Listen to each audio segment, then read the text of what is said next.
আসসালামু আলাইকুম। সুপ্রিয় শিক্ষার্থীবৃন্দ, অনেকদিন পরে আবার দেখা হয়ে গেল, রাইট? আমার ভয়েসটা কি শুনতে পাচ্ছ কিনা, আমাকে দেখা যাচ্ছে কিনা একটু জানাতে হবে। হ্যাঁ, একটু চ্যাট বক্সের মধ্যে আমাকে একটু জানাও যে আমাকে দেখতে পাচ্ছ কিনা।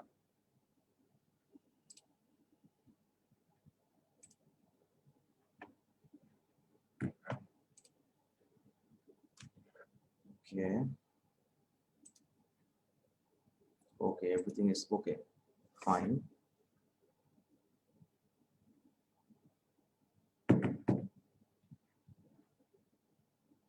আচ্ছা, আমি তো ফাইন।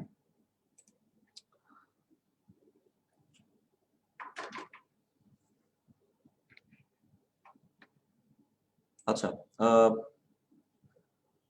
উপমা, ওয়ালাইকুম আসসালাম। ওয়ালাইকুম আসসালাম।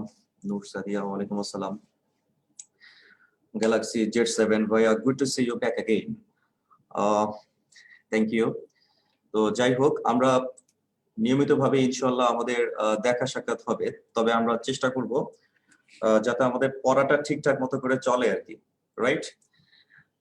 তো এখন পড়াশোনার কি অবস্থা সেই বিষয়ে জানার আগে আমরা একটু খেয়াল করব যে আমাদের আজকের ক্লাসের মধ্যে আমরা জানি যে আজকে খুবই ইম্পর্টেন্ট একটা টপিক আমাদের আজকে ক্লাসের মধ্যে রয়েছে। আসলে মূলত টপিক আজকের ক্লাসে একটা না, আজকে একাধিক টপিক রয়েছে। তো টপিকগুলো আজকে আমরা কিভাবে কভার করব সেটা হচ্ছে ফ্যাক্ট, ঠিক আছে? তো এই ক্ষেত্রে তোমরা দেখবা যে তোমাদের এখানের মধ্যে একটা পোল আছে, মানে একটা একটা পোল যে আমাদের আজকের যে টপিকগুলা, এই টপিকগুলোর মধ্যে কোনটা তোমার কাছে খুব ট্রাবল ফিল হয়, সেখানে আমরা বেশি ফোকাস করব।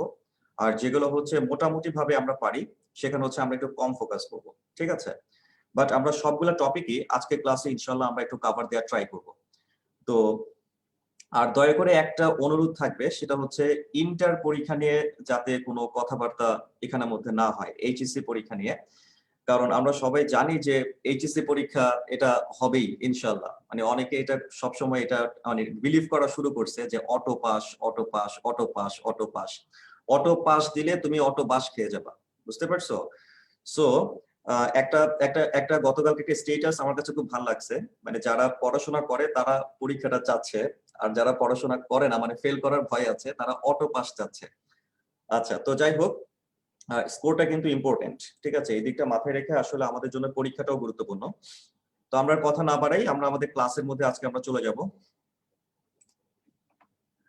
আচ্ছা, এক্সকিউজ মি, আমাকে একটু সময় দিতে হবে। ওকে, তো যাই হোক, আমরা আমাদের আজকে ক্লাসের মধ্যে প্রথম যে টপিকটা আমরা আজকে ডিসকাস করব সেটা হচ্ছে, স্ক্রিনের মধ্যে আমরা সবাই দেখতে পাচ্ছি। আচ্ছা, স্ক্রিনটা সবাই দেখতে পাচ্ছ কিনা এটাও আমাকে একটু জানাতে হবে। সবাইকে আমরা স্ক্রিনটা দেখতে পাচ্ছি? এভরিবডি, মানে ফুল স্ক্রিনটাকে আমরা সবাই দেখতে পাচ্ছি কিনা, সম্পূর্ণ স্ক্রিনটাকে দেখতে পাচ্ছি? ওকে, গুড গুড। আচ্ছা, আমরা দেখো আমাদের আজকে ক্লাসের মধ্যে বেশ কয়েকটা টপিক আছে, ঠিক আছে? এর মধ্যে আমি তোমাদের কাছে একটু জানতে চাই যে আমি একটা পোল এখন আমি একটু লঞ্চ করছি, তোমরা সবাই স্ক্রিনের মধ্যে দেখতে পাচ্ছ। একটা পোল শুরু হয়েছে এখানের মধ্যে, এটা ছোটখাটো একটা জরিপ। ইংরেজির কোন অংশটি তোমার কাছে খুব বেশি ট্রাবল ফিল হয়, জাস্ট একটু প্রেস করে দাও, ঠিক আছে? যেমন এখানে লেখা আছে গ্রামার, ভোকাবুলারি, প্যাসেজ।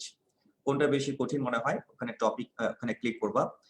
আর ঠিক নিচেই দেখো যে তোমার 2 নম্বর একটা প্রশ্ন আছে এখানে, যে আজকের ক্লাস টপিকগুলোর মধ্যে কোন টপিকটি বেশি কনফিউজিং বা কঠিন বলে মনে হয়, ঠিক আছে? Classification of verbs, subject verb agreement, pronoun antecedent agreement এবং কজেটিভ ভার্ব। আচ্ছা, আমি এখানে দেখতে পাচ্ছি যে সাবজেক্ট ভার্ব এগ্রিমেন্টে 67% এর উপরও ভোট পড়ে গেছে, অনেকগুলো ভোট পড়ছে এখানের মধ্যে। আচ্ছা, তারপর হচ্ছে প্রোনাউন অ্যান্টিসিডেন্ট এগ্রিমেন্টের মধ্যেও দেখতে পাচ্ছি যে অসংখ্য ভোট পড়তেছে। আমরা কিছুক্ষণের মধ্যে আমরা পোলটা পাবলিশ করে দিব, ঠিক আছে? 1 মিনিটের মধ্যে এই পোলটা পাবলিশ হয়ে যাবে, তোমরা নিজেরাই দেখবা যে আসলে এই জায়গাটার মধ্যে সবার একটা কমন যে প্রবলেমটা থাকে, কমন প্রবলেমটা কি, কেমন? আচ্ছা, 1 মিনিট হয়ে গেছে অলরেডি। এখানে অনেকেই পার্টিসিপেট করেছো, তো সেজন্য সবাইকে অসংখ্য ধন্যবাদ। আচ্ছা, আমি পোলটা কিছুক্ষণ পরে আবারও লঞ্চ করব। তোমরা দেখো পোলের একটা ফলাফল দেখা যাচ্ছে এখানের মধ্যে, যে আমরা দেখতে পাচ্ছি যে ক্লাসিফিকেশন অফ ভার্বস এর মধ্যে খুব বেশি প্রবলেম আসলে হয় না। 7% ভোট দিয়েছে। সাবজেক্ট ভার্ব এগ্রিমেন্টের মধ্যে দেখো যে 37%, প্রোনাউন অ্যান্টিসিডেন্ট এগ্রিমেন্টে 37%। তার মানে সবচেয়ে বেশি প্রবলেমটা তোমাদের মধ্যে ফেস করছো এই টপিকটার মধ্যে, যে সাবজেক্ট ভার্ব এগ্রিমেন্ট এবং প্রোনাউন অ্যান্টিসিডেন্ট এগ্রিমেন্ট। তো এই টপিকটার পরে যে টপিকটা আসে সেটা হচ্ছে পজিটিভ ভার্ব। এটাও ভর্তি পরীক্ষার জন্য অনেক গুরুত্বপূর্ণ, ঠিক আছে? তো আমরা এগুলা ছাড়াও ক্লাসিফিকেশন অফ ভার্বস এই টপিকটাও কিন্তু আজকে ক্লাসে আমরা একটু কভার দেওয়ার ট্রাই করব। ওকে, আচ্ছা ফাইন। তাহলে আমরা কিছুক্ষণ পরেই এটাকে আবার আমরা লঞ্চ করব। আমরা সবাই যদি একটু দেখি স্ক্রিনের মধ্যে, দেখো যে আমাদের আজকের টপিক থেকে সাবজেক্ট ভার্ব এগ্রিমেন্ট, এটা নিয়ে কিন্তু অলরেডি আমাদের এখানের মধ্যে ক্লাস হয়েছে, তবে সেটা অন্য ইউনিটে ছিল, মানে বি ইউনিটে, ডি ইউনিটে ছিল অথবা সি ইউনিটে ছিল। তো আমাদের আজকে বি ইউনিটে যে সাবজেক্ট ভার্ব এগ্রিমেন্ট, বিষয়টা কিন্তু এরকম না যে আমাদের আজকের যে রুলটা, এই রুলটা হচ্ছে অন্য ইউনিট থেকে ডিফারেন্ট। কিন্তু আমরা আজকে ক্লাসের মধ্যে যে এগ্রিমেন্টের বিষয়গুলো দেখব সবগুলোই কিন্তু অ্যাডভান্সড লেভেলের কনসেপ্ট, যেগুলো আমাদের ভর্তি পরীক্ষার মধ্যে খুব ট্রাবল আমাদেরকে ফিল করাবে। মানে আমি দেখে মনে হবে যে আমি অ্যান্সারটা পারি, বাট অ্যাকচুয়ালি অ্যান্সারটা ট্রিকি, ঠিক আছে? অর্থাৎ তোমাকে একটু চিন্তা করতে হবে যে সঠিক উত্তরটা কি। তো আমরা এখানের মধ্যে একটা প্রশ্ন সবাই আমরা দেখতে পাচ্ছি স্ক্রিনের মধ্যে, প্রশ্ন না সরি, একটা এক্সাম্পল দেখতে পাচ্ছি। তো সাবজেক্ট ভার্ব এগ্রিমেন্ট বলতে আসলে আমরা বুঝিটা কি? What does mean by subject verb agreement, এর মানেটা কি? তো আমরা জানি যে সাবজেক্ট ভার্ব এগ্রিমেন্ট মানে হচ্ছে সাবজেক্ট যদি সিঙ্গুলার হয় তাহলে ভার্বও সিঙ্গুলার হবে, আর সাবজেক্ট যদি প্লুরাল হয় তাহলে ভার্বও প্লুরাল হবে, তাই তো? তো এই সাবজেক্ট ভার্বের মধ্যে যে একটা এত সহজ একটা সম্পর্ক, যে সাবজেক্ট ধরো singular, verb singular, subject plural, verb plural, কিন্তু এখানের মধ্যেই দুনিয়ার সকল জ্ঞানজাম। যেমন আমি এখানের মধ্যে একটা সেন্টেন্স তোমাদেরকে দেখাচ্ছি, দেখো এখানের মধ্যে লেখা আছে, the girl in my class on arts and crafts is very good at drawing. ঠিক আছে? তো এই বাক্যটার দিকে যদি আমরা একটু তাকাই, তোমরা স্পষ্টভাবে বুঝতে পারতেছো এই সেন্টেন্সের মধ্যে আমি একটা প্রিপোজিশন দেখতে পাচ্ছি, সেটা হচ্ছে এই যে ইন। প্রিপোজিশন থেকে যে অংশটা থাকে সেটাকে আমরা বলি ফ্রেজ। আর ফ্রেজ সবসময় সাবজেক্ট ভার্ব এগ্রিমেন্ট থেকে বাদ যাবে। তাহলে আমি এখান থেকে ইন মাই ক্লাস এটাকে বাদ দিয়ে দিব। আবার আরো একটা ফ্রেজ দেখতে পাচ্ছি অন আর্টস এন্ড ক্রাফটস, এটাকেও বাদ দিয়ে দিব। তো এই দুটো ফ্রেজকে যদি আমি বাদ দিয়ে দেই, দেখো একটা ভার্ব কিন্তু চলে আসছে, সেটা হচ্ছে ইজ। এবং শুরুতে আমি মেইন সাবজেক্টও পেয়ে গিয়েছিলাম, সেটা হচ্ছে গার্ল। তার মানে এই গার্ল এবং হচ্ছে ইজ, এই দুটার মাঝখানে গন্ডগোল পাকাচ্ছে কিন্তু বেশ কিছু ফ্রেজ। তার মানে যখনই আমরা সাবজেক্ট ভার্ব এগ্রিমেন্টে যাব, দেখবা প্রশ্ন কিন্তু অনেক সহজ, কিন্তু সেন্টেন্সটাকে অনেক কঠিন করা হয়। মাঝখানে বেশ কিছু ইন্টারভেনিং ফ্রেজ দিয়ে দেয়, কিছু প্রিপোজিশনাল ফ্রেজ দিয়ে দেয়, কিছু অ্যাডভার্বিয়াল ফ্রেজ দিয়ে দেয়, কিছু মডিফায়ার দিয়ে দেয়, কিছু পোস্ট মডিফায়ার দিয়ে দেয়, তাই না? এই টাইপের বিষয়গুলোর জন্যই মনে হয় যে বাক্যটা অনেক কঠিন, কিন্তু বাক্যটা কিন্তু একদম ছোট্ট একটা বাক্য এবং সহজ একটা বাক্য। এখানে মূল কথাটা হচ্ছে the girl is very good. তো the girl is very good, এখানে গার্লকে মডিফাই করার জন্য দেখো বেশ কিছু পোস্ট মডিফায়ার আছে, in my class on arts and crafts. তো আমরা সাবজেক্ট ভার্ব যখন ক্যালকুলেশন করব, তখন অবশ্যই এই বিষয়গুলো আমাদেরকে মাথায় রাখতে হবে। কিছুক্ষণ পরে আমরা সেখানে যাব, আমরা ট্রিক্সে একটু পরে যাব। আচ্ছা, এরপরে আমরা আরেকটা এক্সাম্পল যদি দেখি, দেখো এখানের মধ্যে আমরা কিন্তু একটা সেন্টেন্স দেখতে পাচ্ছি যে মেনি ভোটার্স, সবাই কি দেখতে পাচ্ছ কিনা? দেখো এখানে একটা সেন্টেন্স দেখা যাচ্ছে যে মেনি ভোটার্স, এক্সকিউজ মি, দেখো এখানে লেখা আছে many voters in the country in the north of England refuses to vote for the new candidate. তো এই সেন্টেন্সটার মধ্যেও তুমি খেয়াল করে দেখো একটা প্রিপোজিশনাল ফ্রেজ, এই যে ইন থেকে শুরু করে কান্ট্রি পর্যন্ত, এটা কিন্তু একটা ফ্রেজ। আবার ইন থেকে শুরু করে ইংল্যান্ড পর্যন্ত, এটাও একটা ফ্রেজ। তো এই প্রিপোজিশন যুক্ত ফ্রেজ গুলাকে যদি আমি বাদ দিয়ে দেই, তাইলেই দেখো আমি একটা ভার্ব পেয়ে গেছি, সেটা হচ্ছে রিফিউজ, এবং শুরুতে আমি একটা সাবজেক্টও পেয়ে গিয়েছি, সেটা হচ্ছে মেনি ভোটার্স। তো তুমি বুঝতেই পারতেছো ভোটার্স এটা কিন্তু প্লুরাল। যেহেতু সাবজেক্টটা প্লুরাল, তাহলে ভার্বও প্লুরাল হবে। আর ভার্ব প্লুরাল মানে ভার্বের সাথে এস বা ইএস অ্যাড করা যাবে না। তাহলে আশা করি আমরা বুঝতেই পারতেছি যে সাবজেক্ট প্লুরাল হলে ভার্বের সাথে এস হবে না, কিন্তু সাবজেক্ট সিঙ্গুলার হলে, থার্ড পারসন সিঙ্গুলার নাম্বার হলে ভার্বের সাথে এস অ্যাড করতে হয়। এটা হচ্ছে সাবজেক্ট ভার্ব এগ্রিমেন্টের একদম বেসিক একটা সূত্র, একদম প্রাথমিক একটা সূত্র, তাই না? আচ্ছা, এখন আমরা আমাদের আসল আলোচনায় চলে যাই, মেইন আলোচনায় আমরা প্রবেশ করছি। স্ক্রিনের দিকে সবাই একটু খেয়াল করো। দেখো আমাদের প্রথম ট্রিক্স নাম্বার 1। আমি তোমাদেরকে আজকে ক্লাসে এগ্রিমেন্ট থেকে জাস্ট 10টা ট্রিক্স আমি তোমাদের সাথে শেয়ার করব, এবং প্রত্যেকটা ট্রিক্স যখন তোমার সাথে আলোচনা চলবে তুমি ওই ট্রিক্স গুলা খাতার মধ্যে একটু নোট করে নিবা, ঠিক আছে? অবশ্যই নোট করে নিবা। তো প্রথমে চলে আসো ট্রিক্স নাম্বার 1। দেখো এখানে একটা প্রশ্ন দেখা যাচ্ছে যে 3/4 of the work dash finished. এখন একটু কমেন্ট বক্সের মধ্যে জানাতে হবে যে অ্যান্সারটা কি হতে পারে। আচ্ছা, এখানের মধ্যে আরো একটা প্রশ্ন আছে, এখানের মধ্যে দেখা যাচ্ছে একজন এখানের মধ্যে কমেন্ট করেছেন, অনেকে কমেন্ট করছেন যে has been, 3/4 of the work has been, তাই না? আচ্ছা ফাইন, আমি আরো একটা প্রশ্ন থ্রো করলাম, 2/3 of the children dash present in the function, 2/3 of the children dash present in the function। So আমি এখান থেকে একটু জানতে চাইবো যে এটার উত্তরটা কি হতে পারে, একটু কমেন্ট বক্সের মধ্যে আমাকে জানাতে হবে। মাঝখানে এখানে আরো অনেকে ওয়েটিং লিস্টে আছেন, আমি তাদেরকে একটু অ্যাডমিট অল দিয়ে দিচ্ছি। আচ্ছা, মাশাআল্লাহ আজকে ক্লাসের মধ্যে অনেকেই পার্টিসিপেট করেছে। আচ্ছা, তো আমরা এখানের মধ্যে দেখতে পাচ্ছি যে যাই হোক আমাদের প্রথম ট্রিক্স এর মধ্যে আশা করি কোনো গন্ডগোল হবে না। একটা বিষয়, আচ্ছা থ্যাংক ইউ ভেরি মাচ, এখানে অনেকে কমেন্ট করছো, সবাইকে অসংখ্য ধন্যবাদ, অসংখ্য ধন্যবাদ। মনে রাখবা এই সেন্টেন্সের মধ্যে শুরুতে কিন্তু তুমি, আমরা জানি যে প্রিপোজিশনের আগে যেটা থাকে সেটা হচ্ছে রিয়েল সাবজেক্ট, এবং রিয়েল সাবজেক্ট অনুযায়ী কিন্তু ভার্বটা হয়। প্রিপোজিশনের আগেরটা হচ্ছে রিয়েল সাবজেক্ট এবং রিয়েল সাবজেক্ট অনুযায়ী ভার্ব হয়। তো এখানের মধ্যে প্রিপোজিশন হচ্ছে অফ, অফের আগের মধ্যে আছে একটা 3/4, এটা কিন্তু একটা ভগ্নাংশ, একটা ফ্র্যাকশন। তো মনে রাখবা যে সাধারণত অফের আগে যেটা থাকে সেটাই কিন্তু সাবজেক্ট হয়, কিন্তু এ জাতীয় ক্ষেত্রে ফ্র্যাকশন কখনো সাবজেক্ট হবে না। তার মানে এই যে আমি দেখতে পাচ্ছি ভগ্নাংশ 3/4, এটাকে আমি কখনো সাবজেক্ট বলতে পারবো না। আবার পরের প্রশ্নের মধ্যে অফের আগে যেটা আছে 2/3, এটাকেও কিন্তু আমি সাবজেক্ট বলতে পারবো না। তার মানে সাবজেক্ট কখনো ফ্র্যাকশন হয় না, সাবজেক্ট হবে ফ্র্যাকশনের পরে যে নাউনটা আছে সেটা। তার মানে ফ্র্যাকশনের পরে যে নাউনটা, এই নাউনটা যদি সিঙ্গুলার হয় তাহলে ভার্বটা সিঙ্গুলার, এই নাউনটা যদি প্লুরাল হয় তাহলে ভার্বটা প্লুরাল। তো তোমাদের উত্তরটা সঠিক আছে। যেমন অনেকেই বলেছো যে ওয়ার্ক, এটা যেহেতু থার্ড পারসন সিঙ্গুলার তাহলে অবশ্যই ভার্বটা সিঙ্গুলার হবে, যে কারণে অ্যান্সার হচ্ছে হ্যাজ। আবার চিলড্রেন যেহেতু প্লুরাল তাহলে অবশ্যই ভার্বটাও প্লুরাল হবে, যে কারণে অনেকেই উত্তর বলেছো অয়ার। আমি সবার সাথে সম্পূর্ণভাবে একমত, তবে এখান থেকে যে ট্রিক্সটা আছে সেই ট্রিক্সটা আমরা এখন একটু দেখবো। সবাই আমরা একটু স্ক্রিনের দিকে খেয়াল করি। দেখো এখানের মধ্যে বেশ কিছু কনসেপ্ট যেগুলো পরীক্ষার মধ্যে থাকে আর কি, আমি সেগুলোই প্রেজেন্ট করেছি। দেখো এই জায়গাটার মধ্যে তুমি দেখতে পাচ্ছ এই প্রশ্নটা পরীক্ষার মধ্যে প্রায় ফেস করবা, এই যে হাফ অফ দিয়ে, হাফ অফ, যে half of the students are from another country নাকি half of the class is from another country.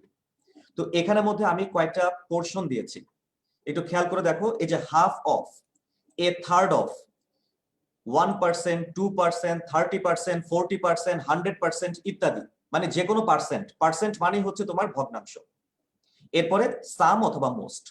তো তার মানে আমি এখানের মধ্যে যে কয়েকটা কনসেপ্ট আমরা দেখতে পাচ্ছি যে half of, third of, 40% of, some of, most of ইত্যাদি, এদের পরে যে নাউনটা থাকবে সেই নাউনটাকে ফলো করেই কিন্তু ভার্বটা হবে। তার মানে এরা কিন্তু কখনো সাবজেক্ট হবে না, এরা কখনোই সাবজেক্ট হবে না, এদের পরে যে নাউনটা থাকবে সে হচ্ছে সাবজেক্ট। তাহলে তোমরা একটু খেয়াল করে দেখো, এই যে হাফ অফ, এই হাফ অফ এর পরে দেখো একটা সাবজেক্ট কিন্তু দেখা যাচ্ছে স্টুডেন্টস। স্টুডেন্টস যেহেতু প্লুরাল এই কারণে ভার্বটাও কিন্তু প্লুরাল হয়েছে আর। আবার দেখো হাফ অফ, হাফ অফ এর পরে একটা সাবজেক্ট দেখা যাচ্ছে ক্লাস। ক্লাস যেহেতু থার্ড পারসন সিঙ্গুলার এই কারণে ভার্বটাও কিন্তু সিঙ্গুলার হয়েছে, সেটা হচ্ছে ইজ। এবং একই কথা বাকি সবগুলোর ক্ষেত্রে প্রযোজ্য। যেমন বাকি প্রত্যেকটার মধ্যে তুমি যদি একটু তাকায় দেখো, লাইক এই যে সাম, সামের পরে দেখো এই যে ফ্যাক্টস, এটা প্লুরাল, যে কারণে ভার্বটা প্লুরাল। আবার সামের পরে ইনফরমেশন, এটা আনকাউন্টেবল নাউন, সিঙ্গুলার, এখানে ভার্বটা সিঙ্গুলার। 40%, 40% এটার পরে যে দেখো পিপল, পিপল যেহেতু প্লুরাল এখানে ভার্বটাও প্লুরাল। আবার দেখো 40%, এটা পরে কান্ট্রি, কান্ট্রি যেহেতু সিঙ্গুলার এখানে ভার্বটাও সিঙ্গুলার, ডাজ নট, ডাজ হচ্ছে সিঙ্গুলার আর ডু হচ্ছে প্লুরাল। তাহলে আশা করি আমরা প্রথম যে ট্রিক্স প্রথম ট্রিক্সে আমরা শুধু পার্সেন্টেজের বিষয়টা আমরা দেখেছিলাম, বাট পার্সেন্টেজ ছাড়াও এই যে টার্মস গুলো আমরা দেখতে পাচ্ছি, এই টার্মস গুলো যদি থাকে তাহলে এদের পরবর্তী নাউন অনুযায়ী ভার্বটা হবে। তাহলে 1 নম্বর ট্রিক্সটা আশা করি আমরা সবাই বুঝতে পেরেছি। এবার আমরা চলে যাই নেক্সট কনসেপ্ট।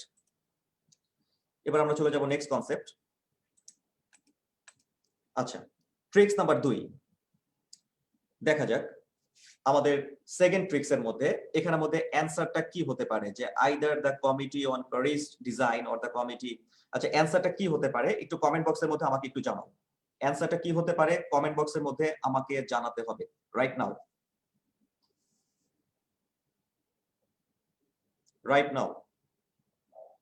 আচ্ছা, কেউ বলছে ইশরাত জাহান ডিসাইড, তানভীর বলেছে ডিসাইডস, কেয়া বলেছে ডিসাইডস। আচ্ছা, তারপর হচ্ছে ফাইরুজ, আফিফা তাহমিদা অনেকেই ডিসাইডস, আবার কেউ বলছে ডিসাইড। তার মানে এখানের মধ্যে একটা গন্ডগোল বেঁধে গেল। কিন্তু খেয়াল করছো যে কেউ আমরা ডিসাইড বলছি, কেউ আমরা ডিসাইডস বলছি, কেউ ডিসাইড বলি, কেউ ডিসাইডস বলি। আচ্ছা, দেখা যাক। অন্তরা এখানের মধ্যে পুরো একদম গ্যারান্টি সহকারে বলছে যে মাস্ট বি ডিসাইড, মানে ডিসাইডই হবে, অন্য কিছু হবে না। আচ্ছা, ডিসাইডের পক্ষে ভোট দেখতেছি একটু বেশি আসতেছে। ওয়াও, এত পোলাপাইন ডিসাইডের পক্ষে। আচ্ছা, ফাইন। আচ্ছা, তো আমি এখন এই পর্যায়ে আমি একটু পার্টিসিপেট করবো তোমাদের সাথে। দেখা যাক, আমি এই পর্যায়ে যে কোনো একজনকে আমি একটু বলবো যে আমার সাথে একটু পার্টিসিপেট করার জন্য, ঠিক আছে? আমি এখানের মধ্যে অনেকে দেখতে পাচ্ছি, অনেকে অংশগ্রহণ করেছো। ফার্স্টে দেখো এখানের মধ্যে আদ্রিতা রয়, তুমি কি শুনতে পাচ্ছ? আমি তোমাকে আনমিউট দিয়েছি, শুনতে পাচ্ছ?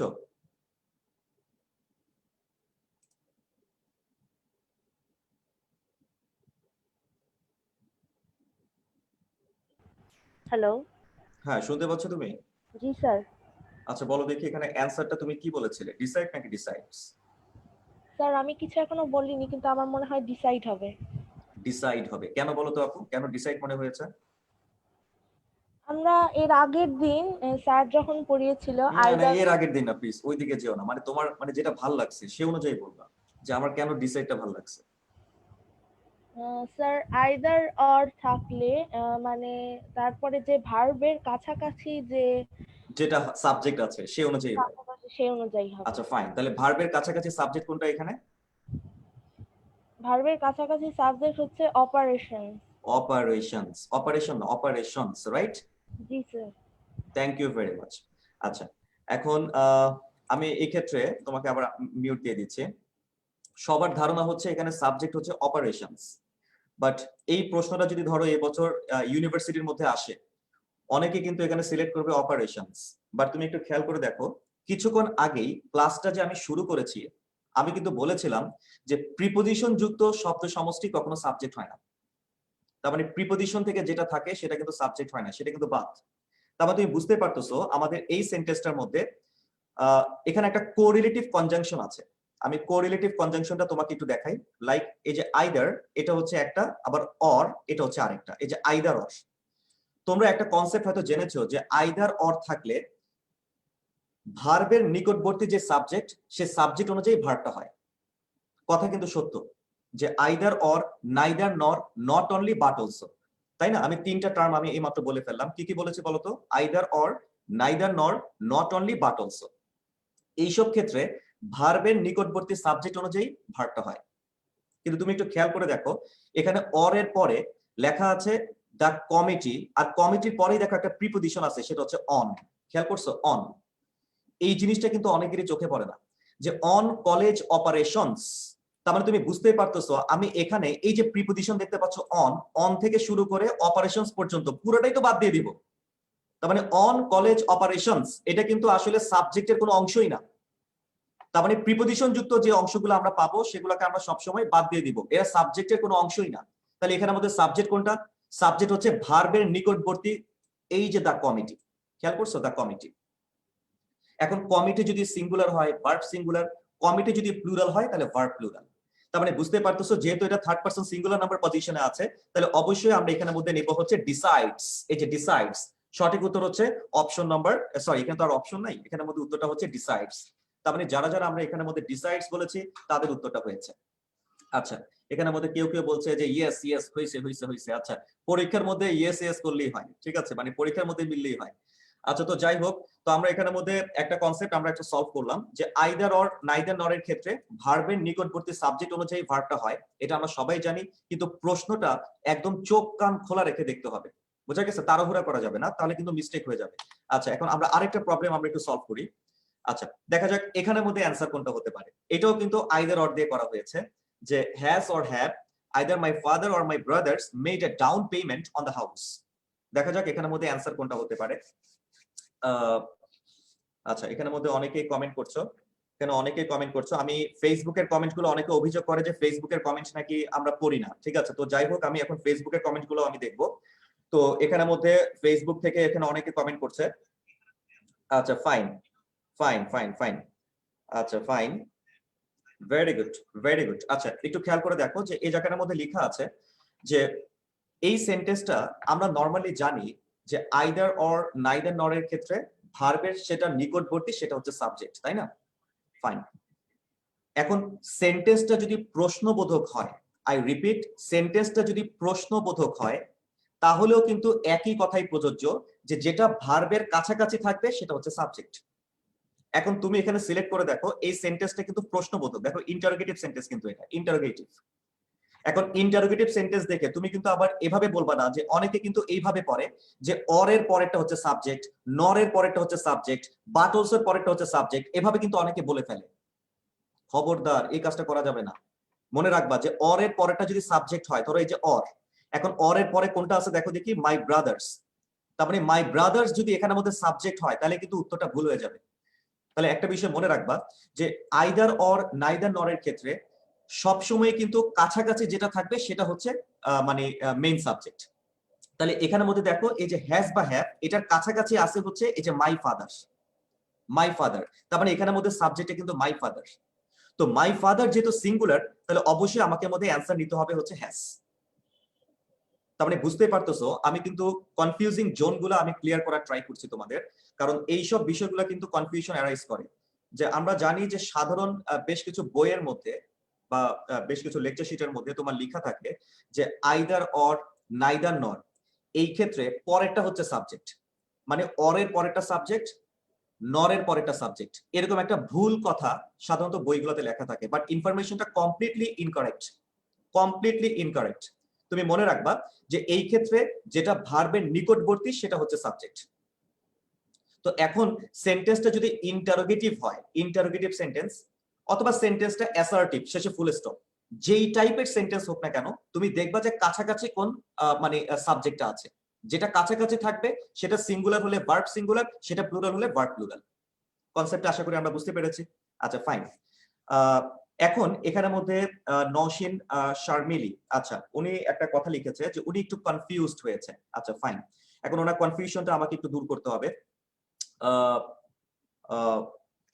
এখানের মধ্যে আচ্ছা, এখন তুমি আমাকে একটু কমেন্ট বক্সের মধ্যে একটু জানাও, বিকজ তোমার নাম আমি খুঁজে পাচ্ছি না, ঠিক আছে, একটু কমেন্ট বক্সের মধ্যে একটু জানাও যে এখানে কনফিউশনটা এক্স্যাক্টলি কোথায় অ্যারাইজ করেছে। তো কনফিউশনটা আমাকে একটু বলতে হবে। এখানের মধ্যে একজন বলেছে সে একটু কনফিউজড। আমার প্রবলেম হচ্ছে যে একজনও যদি বলো যে আমি একটু কনফিউজড, এই কনফিউজটা কিন্তু তোমাকে দূর করতে হবে, কনফিউশন দূর করতে হবে, ঠিক আছে। তো যাই হোক, এখানের মধ্যে কেয়া কমেন্ট করেছে কাছাকাছি থাকাটাই জরুরি ভার্ব এবং সাবজেক্টের। হ্যাঁ, ভেরি গুড। আশিক মাহমুদ লিখেছে ইটস কোয়াইট ক্লিয়ার। আশিফের কাছে এটা পরিষ্কার হয়ে গিয়েছে। আচ্ছা, কারা কারা কনসেপ্টটা পুরোপুরি ভাবে বুঝতে পেরেছো একটু কমেন্ট বক্সে জানাও দেখি, যে ক্লিয়ার কাদের কাদের হয়েছে একটু কমেন্ট বক্সে জানাও। আচ্ছা, আচ্ছা, এখানে অনেকে লিখেছে ক্লিয়ার, প্লাবন clear, clear clear clear clear clear, okay fine. আচ্ছা, থ্যাংক ইউ ভেরি মাচ। মানে এমন ভাবে ক্লিয়ার দিতেছো যে আমি তো এখন ক্লিয়ার হয়ে যাব। তো যাই হোক, তাহলে এখন ধরো যিনি কনফিউজড ছিল, আমি তার উদ্দেশ্যে আবারও বলতেছি, একটু খেয়াল করো, মনে রাখবা এই যে এই সেন্টেন্সটার দিকে তাকাও, এই সেন্টেন্সটা কিন্তু প্রশ্নবোধক একটা সেন্টেন্স, তাই না, ইন্টারোগেটিভ সেন্টেন্স।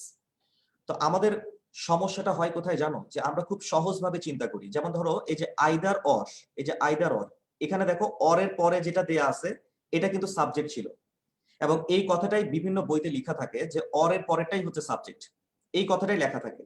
কিন্তু আমি বলছি যে এই তথ্যটা কিন্তু সঠিক না। তথ্যটা হচ্ছে যেটা ভার্বের নিকটবর্তী সেটা হচ্ছে সাবজেক্ট।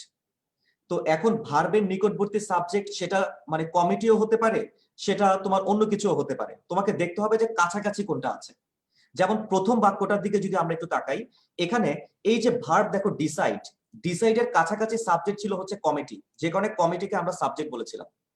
আর 2 নম্বর বাক্যের মধ্যে তাকাই দেখো, এখানে মধ্যে এই যে হ্যাজ বা হ্যাভ, এটার কাছাকাছি সাবজেক্ট হচ্ছে মাই ফাদার, যে কারণে মাই ফাদারকে আমরা সাবজেক্ট বলেছিলাম। বিষয়টা বুঝতে পেরেছো? তার মানে এই ক্ষেত্রে সেন্টেন্স স্ট্রাকচার ডাজন্ট ম্যাটার। যেমন 2 নম্বর বাক্যটা ইন্টারোগেটিভ বাক্য আর প্রথম বাক্যটা ফুল স্টপ মানে অ্যাসার্টিভ বাক্য। তাহলে একটা বাক্য অ্যাসার্টিভ হোক, একটা বাক্য ইন্টারোগেটিভ হোক, এটা কিন্তু আসলে ডাজন্ট ম্যাটার। ম্যাটারটা হচ্ছে সাবজেক্টের কাছাকাছি ভার্ব কোনটা বা ভার্বের কাছাকাছি সাবজেক্ট কোনটা। বিষয়টা বুঝতে পেরেছি এবার? আচ্ছা ফাইন। এখন এখন আমরা চলে যাচ্ছি হচ্ছে নেক্সট। দেখা যাক এটার উত্তরটা আশা করি আমি সবার কাছ থেকে আশা করতেছি। তোমরা দেখো দেখি এখানের মধ্যে ভার্ব হচ্ছে সিম অবলিক সিমস। তো বলো তো এখানে কাছাকাছি সাবজেক্ট কোনটা দেয়া আছে? সিম বা সিমস এর কাছাকাছি সাবজেক্ট কোনটা দেয়া আছে? একটু সবাই একটু কমেন্ট বক্সে জানাও। কাছাকাছি সাবজেক্ট, কাছাকাছি সাবজেক্ট, আবারও বলছি কাছাকাছি সাবজেক্ট কোনটা? খুব দ্রুত কমেন্ট বক্সে জানাও, খুব দ্রুত। কাছাকাছি সাবজেক্ট কোনটা? আচ্ছা ভেরি গুড, এক্সেলেন্ট। দেখো কাছাকাছি সাবজেক্ট হচ্ছে এই যে the students. Thank you very much. কাছাকাছি সাবজেক্ট হচ্ছে দা স্টুডেন্টস। তো যেহেতু দা স্টুডেন্টস প্লুরাল, স্টুডেন্টস হচ্ছে প্লুরাল, তাহলে ভার্বের সাথে কি এস হবে? ডেফিনেটলি না, ভার্বের সাথে এস হবে না। আমরা জানি সাবজেক্ট প্লুরাল হলে ভার্বের সাথে এস হয় না। তার মানে বোঝাই যাচ্ছে এখানের মধ্যে সঠিক উত্তর হচ্ছে এই যে same. Thank you very much. দেখো এখানের মধ্যে অনেকেই অলরেডি কমেন্ট করে ফেলেছো, থ্যাংক ইউ ভেরি মাচ। আশা করি এই কনসেপ্টটা সবার কাছে ক্লিয়ার হয়েছে। তাহলে এখন আমরা ট্রিক্স নাম্বার 2, যেটা 2 নম্বর ট্রিক্স, 2 নম্বর ট্রিক্স এর আমি বেসিকটা তোমাদেরকে একটু বলে দিচ্ছি। Not only but also, either or, neither নর, এদেরকে বলা হয় কো রিলেটিভ কনজাংশন। এদেরকে কি বলা হয়? কো রিলেটিভ কনজাংশন। কো রিলেটিভ মানে হচ্ছে এরা পেয়ারে থাকে, পেয়ারে পেয়ারে থাকে, জোড়ায় জোড়ায় থাকে, জোড়ায় জোড়ায়, আইদার অর, নাইদার নর, নট অনলি বাট অলসো। বিষয়টা বুঝতে পেরেছো?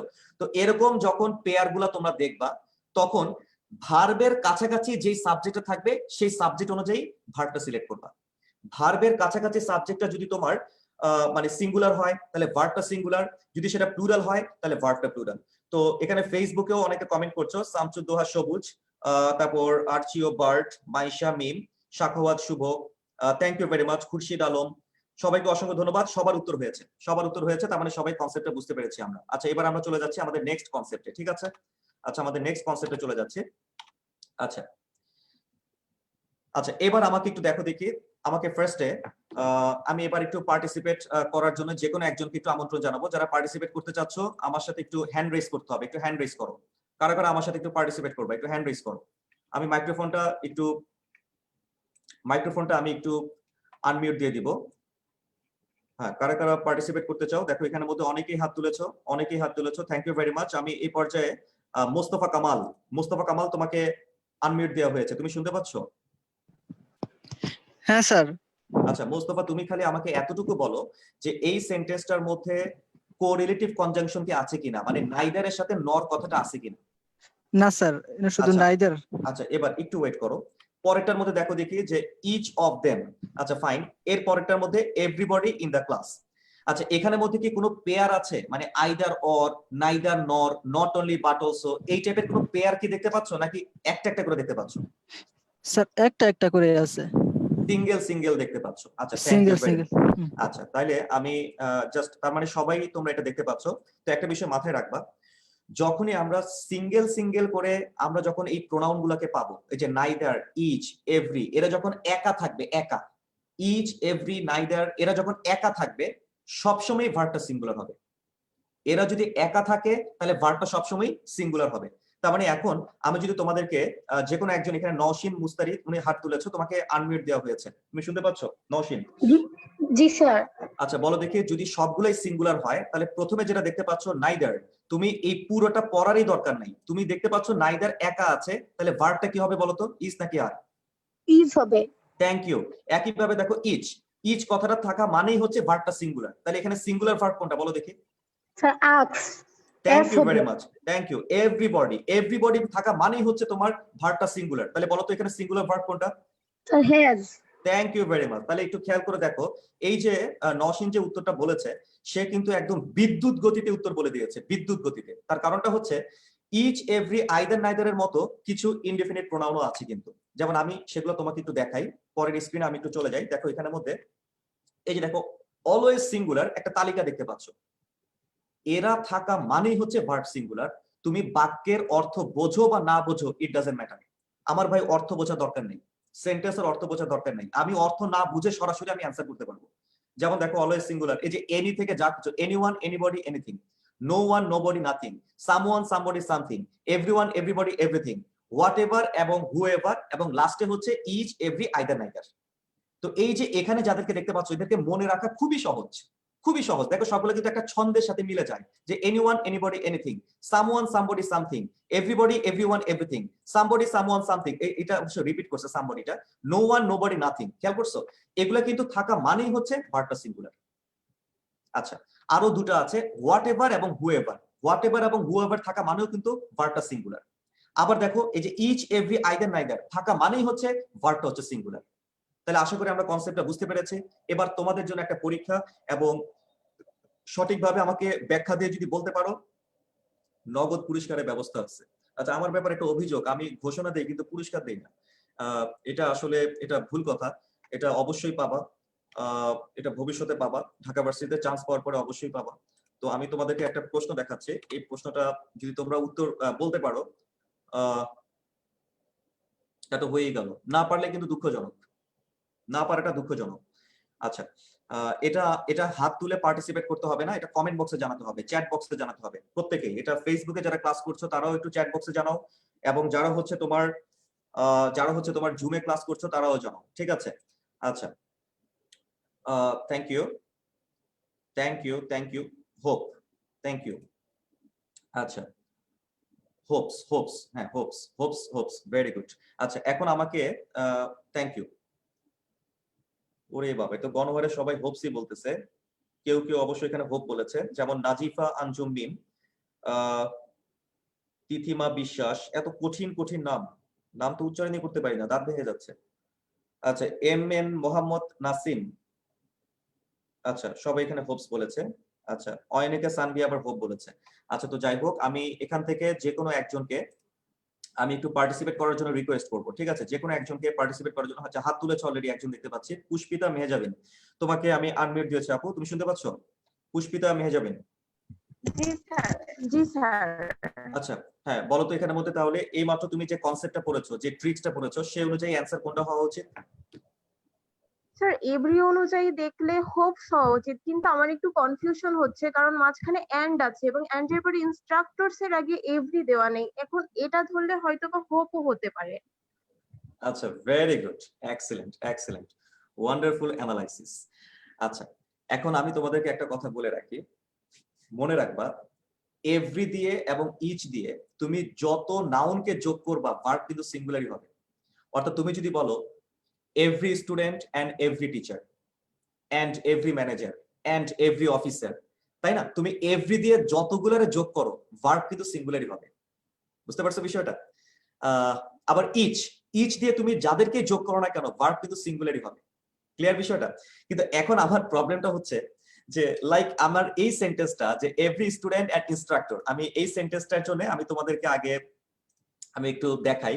লাইক হচ্ছে স্ক্রিন দেখতে পাচ্ছ কিনা, ওয়েট, এই যে দেখো, এখন আমি স্ক্রিনের মধ্যে আমি একটু লিখে দেখাচ্ছি তোমাদেরকে, তাহলে বুঝতে সুবিধা হবে, কারণ আমি যেহেতু বোর্ড ইউজ করছি না, আমি স্ক্রিন ইউজ করছি, ঠিক আছে? ধরো আমি এভাবে লিখলাম যে every student and every teacher is oblique are present, ঠিক আছে? আচ্ছা, এখন আমি এটা ইচ দিয়েও করতে পারি, যে each student and each teacher is oblique are like হচ্ছে প্রেজেন্ট, ঠিক আছে? তাহলে এখন একটা বিষয় একটু খেয়াল করে দেখো, যে আমি এখানের মধ্যে ইচও বলেছি, আমি এখানের মধ্যে লাইক হচ্ছে এভরিও বলেছি। এখন দেখো এখানে এন্ড এর আগে তুমি এই যে এভরি তুমি যতবারই পাও না কেন, এই যে এন্ড এভাবে তুমি যতবারই পাও না কেন ভার্ব কিন্তু সিঙ্গুলার হবে। অর্থাৎ every student and every teacher is, তারপর each student and each teacher is, ঠিক আছে? মানে ভার্ব কিন্তু সিঙ্গুলার হবে। এই তথ্যটা কিন্তু আমরা সবাই মোটামুটি জানি, কিন্তু প্রবলেম হচ্ছে একটা ব্যতিক্রম আছে। এই ব্যতিক্রমটা খাতার মধ্যে এখন একটু লিখে নাও, সবাই খাতার মধ্যে ব্যতিক্রমটা লিখবা। যেমন তোমরা গণহারে সবাই কিন্তু উত্তর বলেছো হোপস, গণহারে সবাই উত্তর বলেছো হোপস, মানে সিঙ্গুলার উত্তর বলেছো। কেন? কারণ আমরা জানি যে ইচ এভরি থাকলে ভার্ব সিঙ্গুলার হয়, এটা আমরা জানি। কিন্তু প্রবলেম হচ্ছে এই প্রশ্নটার মধ্যে উত্তর কিন্তু হোপস হবে না, এখানে উত্তরটা হচ্ছে হোপ, মানে এটা প্লুরাল হবে। কেন হবে সেই সূত্রটা খাতার মধ্যে একটু লিখে নাও। লেখো every plus noun plus and plus plural noun plus plural verb. এটা হচ্ছে একমাত্র এক্সেপশন, এটা হচ্ছে একমাত্র এক্সেপশন, মানে যেটা থাকলে পরে ভার্বটা সবসময় এই যে প্লুরাল হবে। এটা হচ্ছে আমরা নরমালি কি জানি জানো, সাধারণত আমরা কিন্তু জানি যে এভরি থাকলে ভার্বটা যেন কি হয়, এভরি থাকলে ভার্বটা কি হয়, সিঙ্গুলার হয়। কিন্তু এটা হচ্ছে একমাত্র ব্যতিক্রম যখন এভরি থাকা সত্ত্বেও ভার্বটা প্লুরাল হচ্ছে। এই কনসেপ্টটা আমাকে মাথায় রাখতে হবে।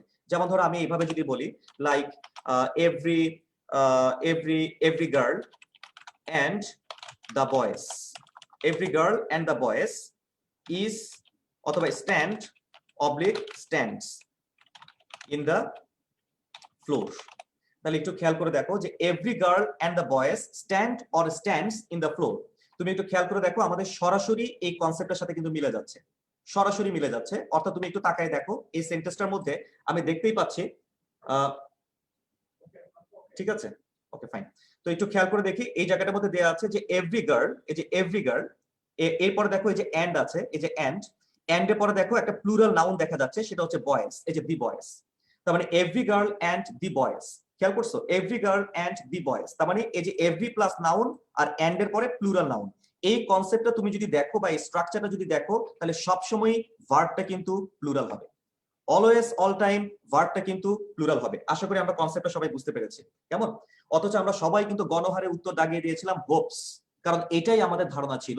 আর আমি তো বলেই দিয়েছি যে আজকে ক্লাসে আমরা অবশ্যই অ্যাডভান্সড কনসেপ্টগুলো দেখবো বেসিক গুলার পাশাপাশি, কারণ বেসিক কনসেপ্ট তো মোটামুটি আমাদের অনেকেরই জানা, বাট ওটার উপরেও কিন্তু আমাদেরকে একটু কাজ করতে হবে, কারণ এই টাইপের প্রশ্নগুলো আমরা এক্সাম গুলোর মধ্যে খুব বেশি ফেস করি, মানে অ্যাডমিশন টেস্টের মধ্যে খুব বেশি ফেস করি।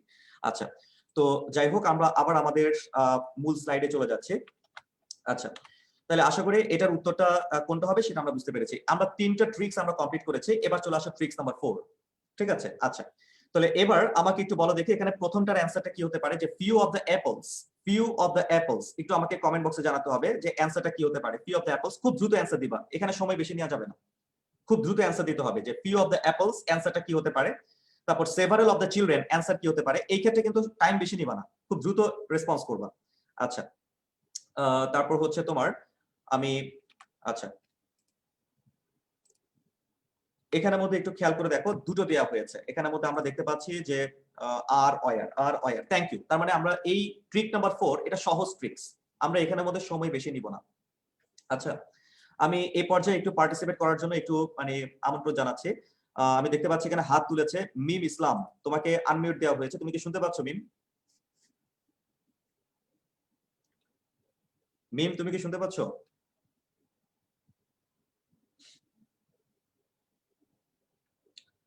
নাসির উদ্দিন তোমাকে আনমিউট দেওয়া হয়েছে, তুমি শুনতে পাচ্ছ নাসির উদ্দিন? জি স্যার। Okay fine. তো নাসির বলো তো ট্রিক্স নাম্বার 3, মানে একটু আগে যেটা আমরা দেখছিলাম যে ইচ এভরি আইদার নাইদার, এরা থাকা মানেই ভার্বটা যেন কি হয়, সিঙ্গুলার স্যার। সিঙ্গুলার হয়। তার মানে কিছু প্রোনাউন আছে যারা থাকলে ভার্বটা সবসময় সিঙ্গুলার, তাই না? জি স্যার। জাস্ট একটা ব্যতিক্রম খালি আমরা দেখছিলাম, অনলি ওয়ান ব্যতিক্রম, তাই না? জি স্যার। আচ্ছা, এখন ট্রিক্স নাম্বার 4 এ তুমি দেখবা যে কিছু প্রোনাউন আছে যারা থাকলে সবসময় ভার্বটা প্লুরাল, মানে এরা থাকলে এটা হচ্ছে উল্টা, মানে 3 নাম্বার ট্রিক্স এর উল্টা হচ্ছে ট্রিক্স নাম্বার 4। ট্রিক্স নাম্বার 3 এ আমরা দেখেছি সব সিঙ্গুলার, আর ট্রিক্স নাম্বার 4 এ আমরা দেখবো সবই প্লুরাল। বিষয়টা বুঝতে পেরেছে? আচ্ছা, এনিওয়ে তো একটু বস তুমি নিয়ে আসলে ভালো হয়, এটা একটু সরাই দেন তাহলে হবে, সমস্যা নেই, টেনে দিকে নিয়ে আসে। আচ্ছা,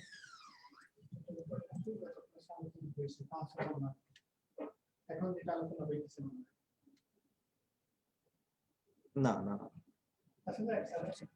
আচ্ছা তাহলে আমরা এখন সবাই একটু খেয়াল করে দেখি যে আমাদের এই যে এই টপিকটার মধ্যে এই দেখো এখানের মধ্যে বেশ কয়েকটা টপিক দেওয়া আছে। টপিকগুলোর মধ্যে আমরা দেখতে পাচ্ছি লেখা আছে both of, a few of, many এবং সেভারাল। দেখো এই জায়গাটার মধ্যে লেখা আছে যে this words always take the plural form of the verb. যেমন এখানে লেখা আছে যে both, a few, many, several। আমি আবারও বলছি both, a few, many, several। যদি এই কয়েকটা টার্ম থাকে তাহলে ভার্বটা কিন্তু সবসময় প্লুরাল হবে। আই রিপিট, এই কয়েকটা টার্ম থাকলে ভার্বটা সবসময় প্লুরাল হবে। both, a few, many, several এরা থাকা মানেই হচ্ছে ভার্বটা প্লুরাল। তাহলে আশা করি আমরা কনসেপ্টটা সবাই বুঝতে পেরেছি। আচ্ছা, তো আমরা এবার চলে যাচ্ছি হচ্ছে আমাদের নেক্সট কনসেপ্টে। ঠিক আছে, এখানে আমরা সময় বেশি নিব না, সেটা হচ্ছে ট্রিক্স নাম্বার 5। Tricks number 5। আচ্ছা, এখন দেখো আমরা 3 নাম্বার ট্রিক্সে দেখেছিলাম সবাই সিঙ্গুলার, 4 নাম্বার ট্রিক্সে আমরা দেখেছি সবাই প্লুরাল, আর 5 নাম্বার ট্রিক্সের মধ্যে আমরা দেখব যে পরবর্তী নাউন অনুযায়ী ডিপেন্ড করবে যে এটা কি সিঙ্গুলার হবে নাকি প্লুরাল হবে। দেখো এখানের মধ্যে বেশ কয়েকটা টার্মস আমাদের চোখের সামনে চলে এসেছে, বেশ কয়েকটা টার্মস আমরা দেখতে পাচ্ছি স্ক্রিনের মধ্যে। দেখো এই জায়গাটার মধ্যে আমরা দেখতে পাচ্ছি যে লেখা আছে যে মোস্ট অফ দ্য মিল্ক। দেখো লেখা আছে যে মোস্ট অফ দ্য মিল্ক। আচ্ছা ফাইন, তো এই যে একটা ডিটারমিনার দেখতে পাচ্ছ মোস্ট, তাই না? তারপর সাম, এই যে দেখো সাম। আচ্ছা, এখন আমি তোমাদেরকে একটা তথ্য যদি জানাই রাখি, এই যে ট্রিক্স নাম্বার 5 এ যাদেরকে দেখতে পাচ্ছ এখানে যে কয়েকটা প্রবলেম দেয়া আছে তুমি এক টানে সবগুলো সলভ করতে পারবা, এক টানে। সেটার জন্য ছোট্ট একটা ট্রিক্স, ছোট্ট একটা ট্রিক্স। আমি পরের পেজে চলে যাচ্ছি। সানাম, এই সানামের নাম শুনছো তো নাকি? সানাম কিন্তু অনেক বিখ্যাত, মানে এটা নিয়ে একটা মানে গান আছে, মানে সানাম রে গানটা তো অনেকের অনেক পছন্দ।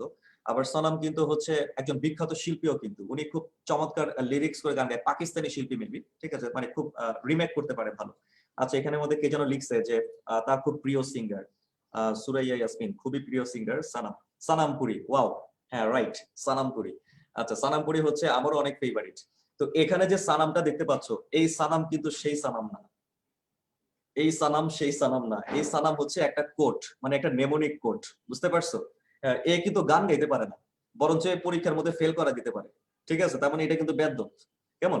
তো একটু খেয়াল করে দেখো তো এই জায়গাটার মধ্যে এই যে সানাম দেখতে পাচ্ছ, এই সানাম যুক্ত যে শব্দগুলা এরা সিঙ্গুলারও হতে পারে প্লুরালও হতে পারে, ডিপেন্ডিং অন দ্য ইউজেস, মানে পরবর্তী নাউনের উপর ডিপেন্ড করবে।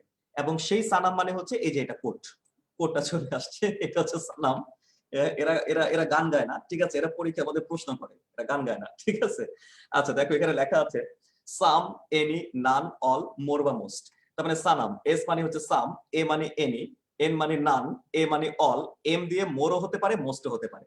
তাহলে দেখছো যেহেতু সানাম তোমাদের অনেক পরিচিত, মানে অনেক ফেভারিট, তাহলে আশা করি এই 5টা প্রোনাউন তুমি কখনো ভুলবা না, নেভার এভার, কখনোই ভুলবা না। মনে রাখবা সানাম মানে 5টা ইনডিফিনিট প্রোনাউন, সাম, এনি, নান, অল, মোর বা মোস্ট। তো এই 5টা যদি থাকে তাহলে এদের পরে নাউন অনুযায়ী ভার্বটা হবে। অর্থাৎ এদের পরে নাউনটা যদি সিঙ্গুলার হয় তাহলে ভার্বটা সিঙ্গুলার, এদের পরে নাউনটা যদি প্লুরাল হয় তাহলে ভার্বটা প্লুরাল। বিষয়টা বুঝতে পেরেছে? তাহলে এখন আমরা এখান থেকে যদি একটু দেখি, এই যে আমরা আগের পেজে যদি আমরা একটু চলে যাই, দেখো আগের পেজের মধ্যে লেখা আছে যে most of the mill, 6 gallons of the মিল।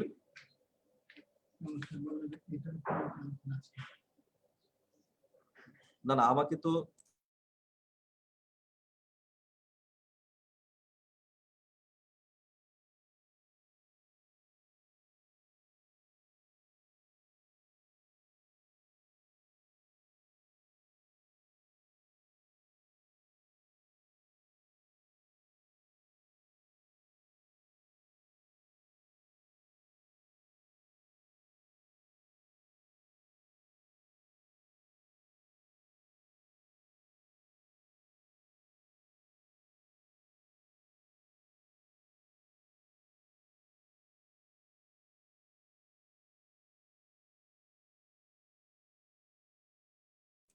আচ্ছা anyway, sorry for the interruption. আচ্ছা দেখেন আমরা এখানের মধ্যে যদি একটু বিষয়টার দিকে একটু তাকাই, লাইক এই জায়গাটার মধ্যে আমরা যদি একটু দেখি যে most of the milk, most of the milk, এই জায়গাটার মধ্যে আপনি একটু খেয়াল করে দেখেন যে এই যে সানামের মোস্ট চলে আসছে, কেমন?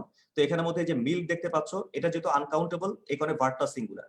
আবার এই যে সাম, সাম, সানামের সাম আছে, এরপরে যে কেক, কেক যেহেতু সিঙ্গুলার এই কারণে ওয়াস। একইভাবে বক্সেস, এটা যেহেতু প্লুরাল এই কারণে অয়ার। তার মানে এগুলো কিন্তু আমরা সবাই পারবো। আবার দেখো এই যে নান, নানের পরে ক্লেমস, ইওর ক্লেমস, ঠিক আছে, sorry you, none of you claims. আচ্ছা নান অফ ইউর ক্লেম, এটা এখানে ক্লেমস হবে না, এটা ক্লেম হবে, নান অফ ইউ ক্লেম হবে, ঠিক আছে? আচ্ছা, আর এখানের মধ্যে দেওয়া আছে নান অফ দ্য স্টুডেন্টস, এটা হবে তোমার হচ্ছে হ্যাভ, এটা ঠিক আছে। তার মানে এখানের মধ্যে এই এসটা হবে না, কারণ এখানে ইউ অনুযায়ী তোমার ভার্বটা সিলেক্ট করতে হবে। তো সবই ঠিক আছে, এখানে প্রবলেম হচ্ছে তোমার শুধু এই যে এইটাকে নিয়ে, এই যে 6 গ্যালনস, এই যে এটাকে নিয়ে প্রবলেম। তো এটার ব্যাখ্যাটা হচ্ছে যে এই টাইপের যারা আছে, এই যে 6 গ্যালনস, 2 গ্যালনস, ঠিক আছে, মানে যারা পাত্র আর কি, মানে যারা ইডিওমেটিক এক্সপ্রেশন যারা, মূলত এদেরকে অনুযায়ী ভার্বটা সিলেক্ট করতে হয়, সেটা আমরা একটু পরে দেখবো। এটার ব্যাখ্যাটা কিন্তু একটু ডিফারেন্ট, যেটা আমরা একটু পরে দেখবো। এদেরকে কালেকটিভ এক্সপ্রেশন বলা হয়। এই কালেকটিভ এক্সপ্রেশনের বিষয়টা আমরা কিছুক্ষণ পরে আসতেছি, কেমন? আচ্ছা ফাইন। এবার আমরা চলে যাচ্ছি হচ্ছে আমাদের নেক্সট কনসেপ্টে। আমরা নেক্সট কনসেপ্টে চলে যাই। সানাম তো চলে গেল, সানাম চলে গেছে, এবার চলে আসে ট্রিক্স নাম্বার 6। আচ্ছা, আমরা সবাই এখান থেকে দেখতে পাচ্ছি লেখা আছে দেয়ার আর, আচ্ছা দেয়ার ইজ, আচ্ছা এনিওয়ে দেখো এখানের মধ্যে আমরা লেখা দেখতে পাচ্ছি যে দেয়ার আর বা there is 2 reasons for this, there is বা there are no reason for this, here are বা হিয়ার ইজ 2 অ্যাপলস। আচ্ছা, এখন আমাকে যে কোনো একজন একটু বলবা যে মূলত এক নাম্বারটার মধ্যে সাবজেক্টটা কি হতে পারে, মানে ভার্বটা কি হতে পারে, there are or there is? একটু কমেন্ট বক্সের মধ্যে একটু জানাও দেখি। Thank you, thank you. আচ্ছা, তাহলে এই বিষয়টা আমরা সবাই নিশ্চয়ই জানি যে দেয়ার বা হিয়ার তো কখনো সাবজেক্ট হয় না, রাইট? যেমন ধরো এই যে দেয়ার, এখানে দেয়ার দেখতে পাচ্ছ, আবার দেখো হিয়ার, এখানে হিয়ার দেখতে পাচ্ছ। মনে রাখবা এরা কিন্তু কখনো সাবজেক্ট না, এদের পরে যে নাউনটা আছে সে হচ্ছে সাবজেক্ট। তাহলে পরেরটা সাবজেক্ট হলে ভার্ব সিঙ্গুলার, মানে পরের সাবজেক্টে সিঙ্গুলার হলে ভার্ব সিঙ্গুলার, পরের সাবজেক্টে প্লুরাল হলে ভার্ব প্লুরাল। তো এই কনসেপ্ট তো মোটামুটি ভাবে আশা করি আমরা সবাই পারি। যেমন আমরা এখানে দেখতে পাচ্ছি যে এখানে পরে দেয়া আছে 2 রিজনস, এই যে রিজনস, রিজনস যেহেতু প্লুরাল এই কারণে আমরা বলবো হচ্ছে আর। আবার দেখো এখানে হেয়ার 2 অ্যাপলস, অ্যাপলস যেহেতু প্লুরাল এই কারণে আমরা বলবো হচ্ছে আর। আবার দেখো নো রিজন, নো রিজন যেহেতু সিঙ্গুলার এই কারণে আমরা বলবো হচ্ছে এই যে ইজ। তার মানে আমরা দেখতে পাচ্ছি যে যদি এখানের মধ্যে সাবজেক্টটা যদি প্লুরাল হয় তাহলে ভার্বটা প্লুরাল, সাবজেক্টটা যদি সিঙ্গুলার হয় তাহলে ভার্বটা সিঙ্গুলার। আচ্ছা এনিওয়ে,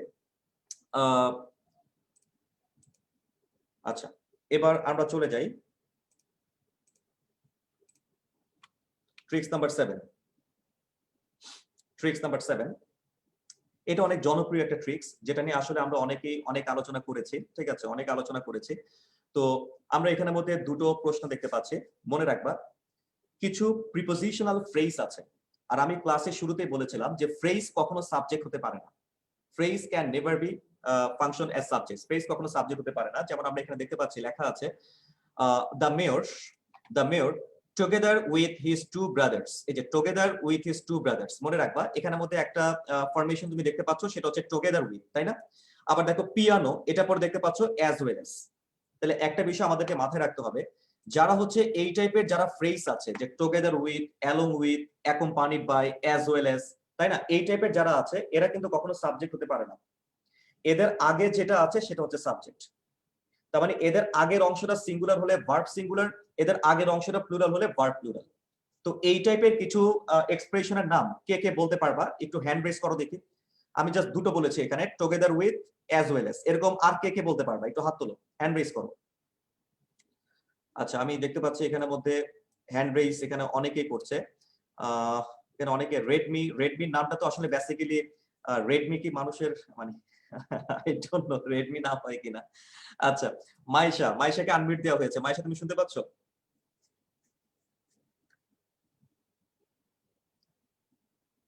মাইশা তুমি কি শুনতে পাচ্ছ?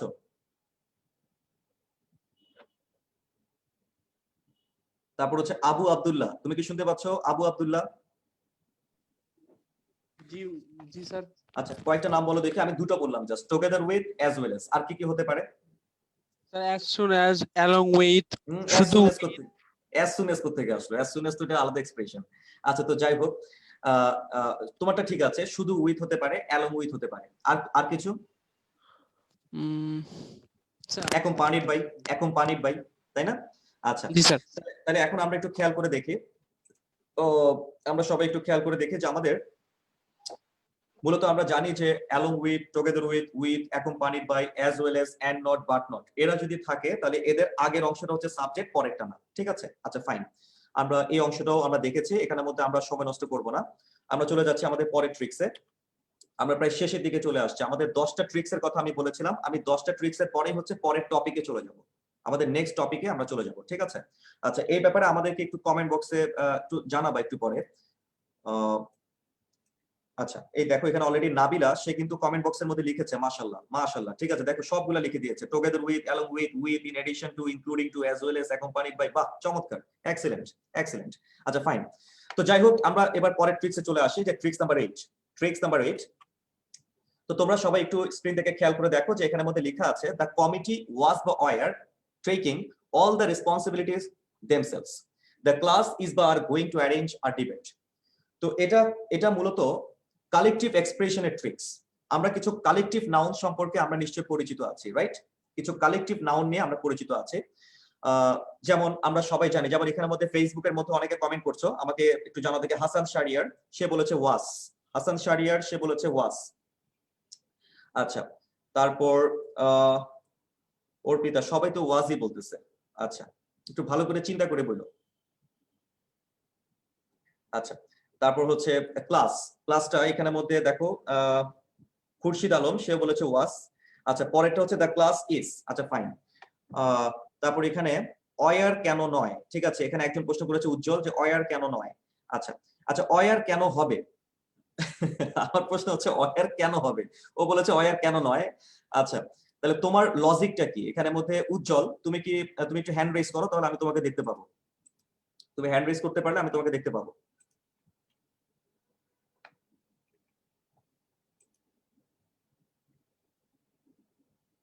না, আমি দেখতে পাচ্ছি না। একটা হ্যান্ড রেজ করলে হয়তো আমি তোমাকে আনমিউট দিতাম, তাহলে তোমার কথা শুনতে পারতাম। আচ্ছা, তো যাই হোক, এখানের মধ্যে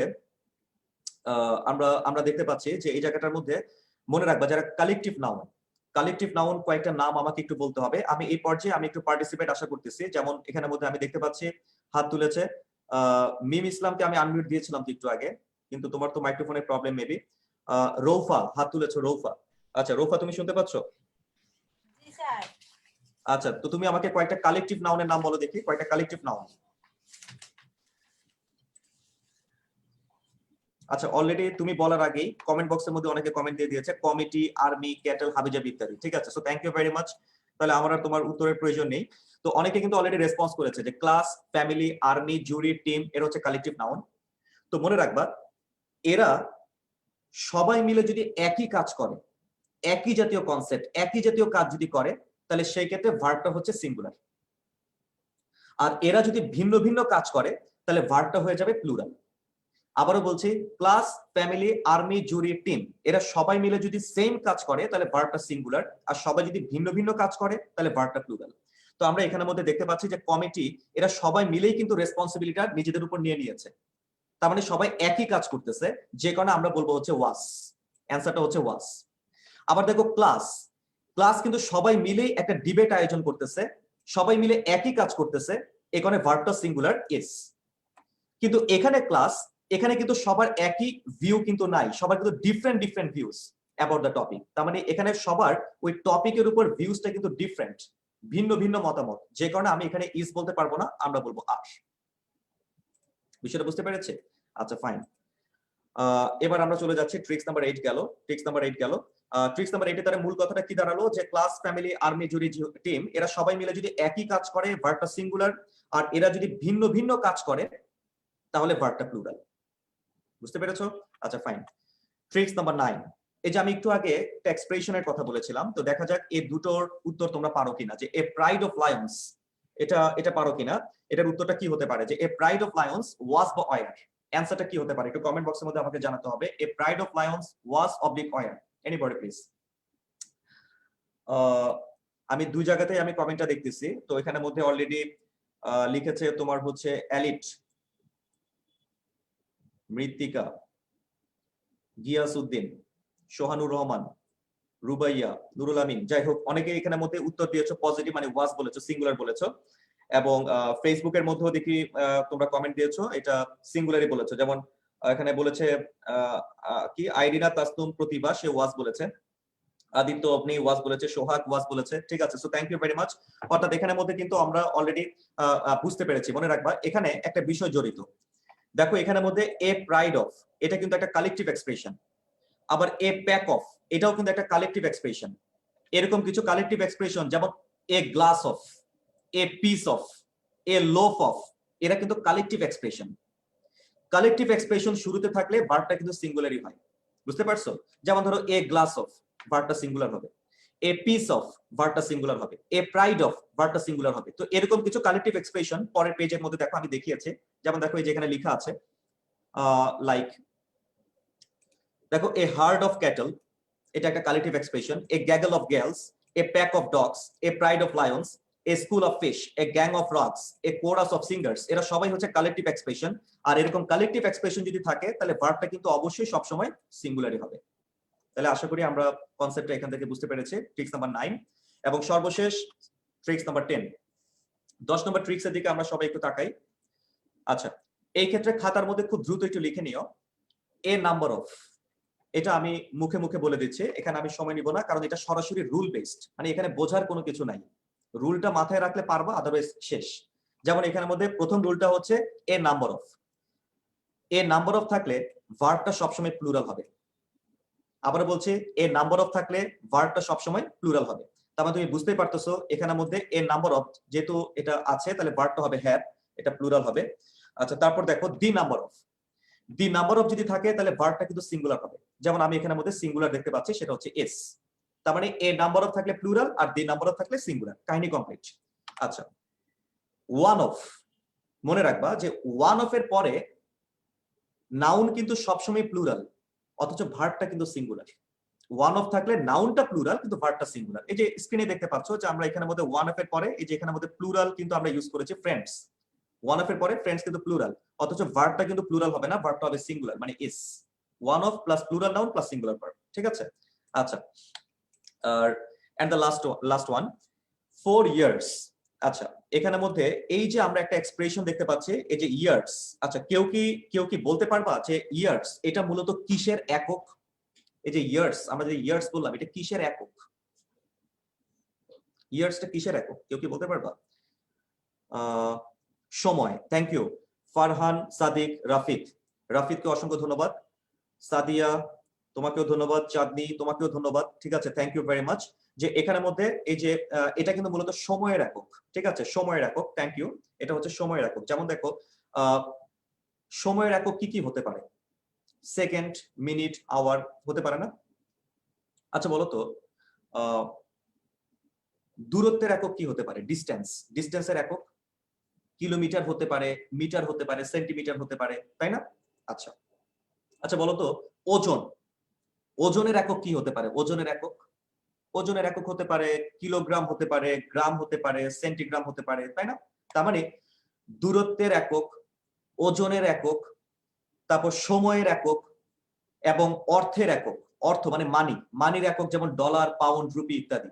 তো যত একক আছে এই এককগুলো যদি প্লুরালও হয়, ভার্বটা কিন্তু সিঙ্গুলারই হবে।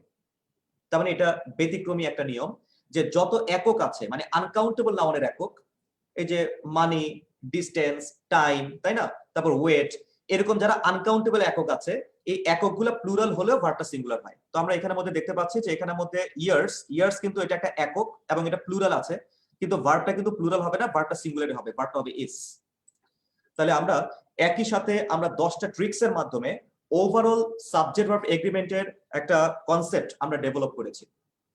এখন আজকের ক্লাসের পরপরই আমি তোমাদেরকে একটা অনলাইন টেস্টের আমি তোমাকে একটা লিংক দিচ্ছি। এটা লিংকটা হচ্ছে আছে নাকি হারাই ফেলছি, আল্লাহ মাহবুব জানে। আচ্ছা আচ্ছা, তোমরা দেখো যে এখানের মধ্যে অলরেডি সরি, এই যে দেখো এটা কিন্তু হচ্ছে একটা অনলাইন টেস্ট। ঠিক আছে, online test subject verb agreement. এটার লিংকটা আমি অলরেডি ডিসক্রিপশনের মধ্যে দিয়েছি। ডিসক্রিপশন না, এটা তো for open for all, every meeting. আচ্ছা, এভরিওয়ান। আচ্ছা, এটা হচ্ছে ফ্রি, মানে এটা মূলত বিদেশি একটা ওয়েবসাইটের হচ্ছে তোমার একটা অনলাইন টেস্ট। এটা বিদেশি একটা ওয়েবসাইটের অনলাইন টেস্ট। তোমরা এখানের মধ্যে দেখতে পাচ্ছ, দেখো প্রথম টেস্টটা এখানে লেখা আছে যে every pale tomato slice, wilted pickles and brown lettuce. খেয়াল করছো? Brown lettuce leave dash and extra 25 cents on Bernie's burger emporium. দেখে মনে হচ্ছে না যে এটা অনেক কঠিন কোনো কিছু? মানে দেখে মনে হচ্ছে যে না জানি কি, বাট তুমি একটু খেয়াল করে দেখো। আচ্ছা, এই যে আমি একটু বড় করে দিলাম। আচ্ছা, এখন আশা করি সবাই দেখতে পাচ্ছি, আমরা দেখতে পাচ্ছি। দেখো every pale tomato slice, ওয়েল্টেড pickle ইত্যাদি ইত্যাদি। তাহলে এখানের মধ্যে এই যে এভরি কথাটা যেহেতু আছে, তার মানে তুমি বুঝতেই পারতেছো অ্যান্সারটা কিন্তু অবশ্যই সিঙ্গুলার হবে। তাহলে ডেফিনেটলি উত্তর হচ্ছে এ। এই দেখো উত্তর দেওয়া আছে এ, ইয়েস। তুমি যদি বাকিগুলা ক্লিক করতা, ধরো এটা ক্লিক করতা, তাহলে উত্তর কিন্তু আসতো না, মানে উত্তর হয়ে যেত নো। ক্লিয়ার বিষয়টা? আচ্ছা, এখন আমি পরেরটাই চলে যাচ্ছি। দেখো পরে আরেকটা উত্তর, দেখো লেখা আছে not only the Smiths but also Tania dash agreed ইত্যাদি ইত্যাদি ইত্যাদি। তো অপশনের মধ্যে এই যে ভার্বের নিকটবর্তী সাবজেক্ট কিন্তু তোমার এই যে তনিয়া। টনিয়া যেহেতু একটা মানুষের নাম, মানে থার্ড পারসন সিঙ্গুলার নাম্বার মানুষের নাম, তাহলে ডেফিনেটলি আমার ভার্বটা কি হবে? সিঙ্গুলার। আমি ভার্বটা এখান থেকে সিঙ্গুলার ভার্ব আমি দেখতে পাচ্ছি এ তে আছে, আবার ডি তে আছে।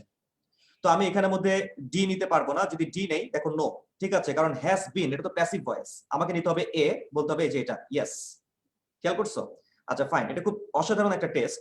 তারপর দেখো আমি নেক্সটে চলে গেলাম, the smiths along with Tonia ইত্যাদি ইত্যাদি ইত্যাদি। আমি কিছুক্ষণ আগে তোমাদেরকে বলেছিলাম যে এই যে অ্যালং উইথ এর সাথে যেটা আছে, অ্যালং উইথ যুক্ত যে অংশটা, এটা কিন্তু অবশ্যই সাবজেক্টের কোনো পার্ট না, এটাকে কিন্তু সাবজেক্ট ক্যালকুলেশনের সময় বাদ দিতে হয়। তাহলে আমি যদি এটাকে অ্যালং উইথটাকে যদি আমি মনে মনে বাদ দিয়ে দেই, তাহলে এখানে মধ্যে সাবজেক্ট হচ্ছে দ্য স্মিথস, দ্য স্মিথস। এখন দ্য স্মিথস আমি যদি এখানের মধ্যে মনে করি যে এটা হচ্ছে দ্য স্মিথস কে যদি আমি মনে করি এটা সিঙ্গুলার, তাহলে আমি বলবো হোপস, আর যদি মনে করি প্লুরাল তাহলে আমি বলবো হোপ। তাহলে আমি ফার্স্টে যদি এটা দেই এই যে হোপস, দেখছো নো, তার মানে আমি যদি এখানের মধ্যে হোপ দেই তার মানে ইয়েস, অ্যান্সার কিন্তু কারেক্ট। আচ্ছা, এখানের মধ্যে দ্য স্মিথস এখানে বলা আছে the proper noun Smiths require a plural verb. খেয়াল করে দেখো এই যে এখানের মধ্যে ব্যাখ্যা দেয়া আছে the proper noun Smiths require a plural verb along with Tonya is a prepositional phrase, you will never find the subject of a sentence in a prepositional phrase. তারপরে তুমি বুঝতেই পারতেছো যারা প্লুরাল সাবজেক্ট কিন্তু অবশ্যই প্লুরাল ভার্ব গ্রহণ করে, ঠিক আছে। এখানে স্মিথস বলতে স্মিথস ব্রাদারদেরকে বোঝানো হচ্ছে। আচ্ছা, তারপর আমরা নেক্সট কনসেপ্টে যদি আমরা একটু চলে যাই, ব্যাখ্যা উপরে দেয়া আছে, যে উপরে কিন্তু ব্যাখ্যা সাথে সাথে চলে আসবে যে on the side work dash many little ইত্যাদি ইত্যাদি ইত্যাদি। তো মনে রাখবা অন দা সাইড ওয়ার্ক এটা কিন্তু মূলত একটা প্রিপোজিশনাল ফ্রেজ, এটা কিন্তু কখনোই সাবজেক্ট হতে পারে না।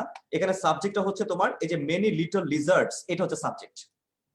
তো লিজার্ডস এটা যেহেতু তোমার প্লুরাল সাবজেক্ট, তাহলে ডেফিনেটলি ভার্বটা কি হবে? প্লুরাল হবে। তো প্লুরাল ভার্ব কিন্তু এই যে অপশন নাম্বার বি তে আছে, দেখো আর, দ্যাটস দ্য কারেক্ট অ্যান্সার। ঠিক আছে, এই যে উপরে দেখো প্রত্যেকটার সাথে সাথে কিন্তু এই যে ব্যাখ্যা এখানের মধ্যে তোমরা দেখতে পারবে যে ব্যাখ্যা দেয়া আছে the noun lizards require a plural verb. ঠিক আছে, ওই যে আমরা একটা ভুল দাগিয়েছিলাম যেখানে বলা হয়েছে ইউর স্কোর ইজ 83%। তো এখানে টোটাল 25টা প্রশ্ন দেয়া আছে, আমি লিংকটা তোমাদেরকে ডেসক্রিপশনে দিয়ে দিয়েছি এবং এটা তোমাদেরকে ব্যাপকভাবে হেল্প করবে। মানে যেহেতু আমরা আজকে 10টা ট্রিক্স এর মাধ্যমে ওভারঅল সাবজেক্ট ভার্ব এগ্রিমেন্টের অ্যাডভান্সড কনসেপ্টগুলো আমরা দেখেছি। এর পাশাপাশি যখন আমরা এই টেস্টটা বা এক্সারসাইজটা আমরা করব, আমি লিংকটা দিয়ে দিয়েছি, এক্সারসাইজে গিয়ে তোমরা লিংকটা একটু করে একটু সাবমিট করে দিলে দেখবা যে তোমার এখানের মধ্যে স্কোরটা তারা শো করছে। এটা বিদেশি একটা ওয়েবসাইট, মানে ইন্টারন্যাশনাল একটা ওয়েবসাইট, এবং তারা মূলত এই গ্রামার নিয়ে কাজ করে আর কি। ঠিক আছে, আচ্ছা লিংকটা হারিয়ে ফেলেছো, এত মেসেজ। আচ্ছা আমি এই যে আবার দিয়েছি, দেখে নিও। ঠিক আছে, আবার দিয়েছি, দেখে নিও। আচ্ছা, তো এখন আমরা আবার একটু চলে যাচ্ছি, আমাদের মূল স্লাইডের মধ্যে।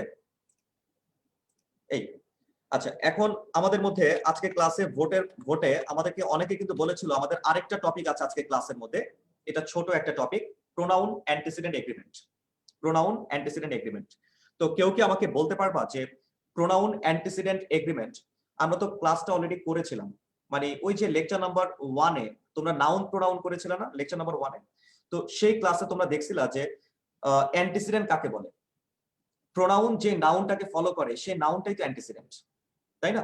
যেমন ইন্টারমিডিয়েটে আমাদের প্রোনাউন রেফারেন্স আছে, তো এই প্রোনাউন রেফারেন্স থেকে তোমরা জেনেছো যে প্রোনাউন যে নাউনটাকে ফলো করে আসে সেই নাউনটাকে তো রেফারেন্স বলা হয়।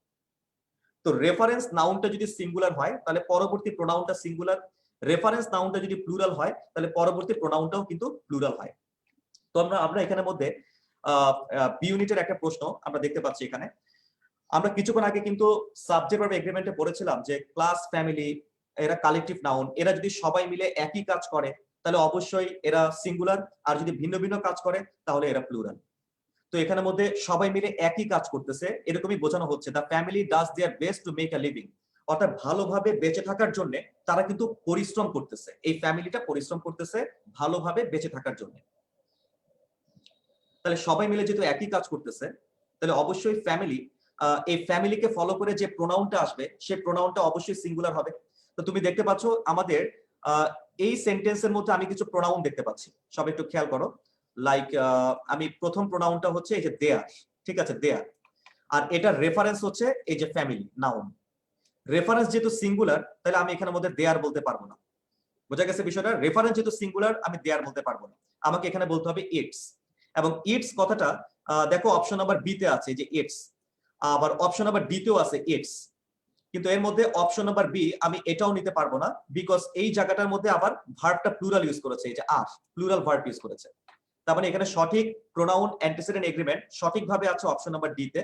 দেখো এখানে রেফারেন্সটা বা অ্যান্টিসিডেন্টটা হচ্ছে ফ্যামিলি, এবং তাকে ফলো করে একটা সিঙ্গুলার একটা প্রোনাউন বসেছে, সেটা হচ্ছে ইটস। বোঝা গেছে? আচ্ছা, এখন প্রশ্নের কিছু ভ্যারাইটিস আমরা এখানের মধ্যে আমরা একটু দেখবো, সবাই আমরা একটু খেয়াল করি এখান থেকে। লাইক এই যে এটা সি ইউনিটের একটা প্রশ্ন ছিল, the committee has met and dash. তুমি দেখতে পাচ্ছ এখানে অপশনগুলোর মধ্যে একটা প্রোনাউন দেখা যাচ্ছে, সেটা হচ্ছে দে। তো আমি এখানের মধ্যে যে প্রোনাউনটা বসাচ্ছি, এই প্রোনাউনটা যে নাউনকে ফলো করে আসছে, সেই নাউনটা হচ্ছে কমিটি। তার মানে এখানে রেফারেন্সটা হচ্ছে কমিটি। তো রেফারেন্সটা যেহেতু সিঙ্গুলার, তাহলে আমার এখানের মধ্যে প্রোনাউনটাও তো সিঙ্গুলার হবে। রেফারেন্সটা যদি প্লুরাল হতো তাহলে প্রোনাউনটাও প্লুরাল নিতাম। তার মানে রেফারেন্স অনুযায়ী প্রোনাউন সিলেকশন, এটাই হচ্ছে প্রোনাউন অ্যান্টিসিডেন্ট এগ্রিমেন্ট অথবা সংক্ষেপে প্রোনাউন রেফারেন্স।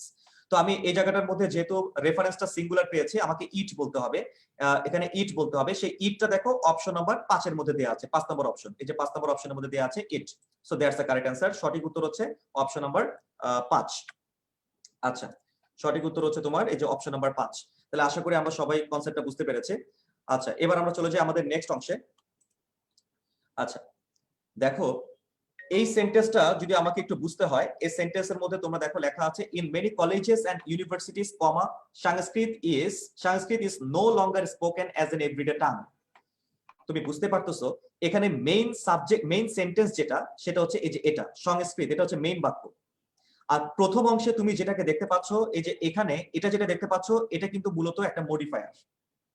তো যাই হোক, আমরা দেখতে পাচ্ছি এই সাবঅর্ডিনেট ক্লজ।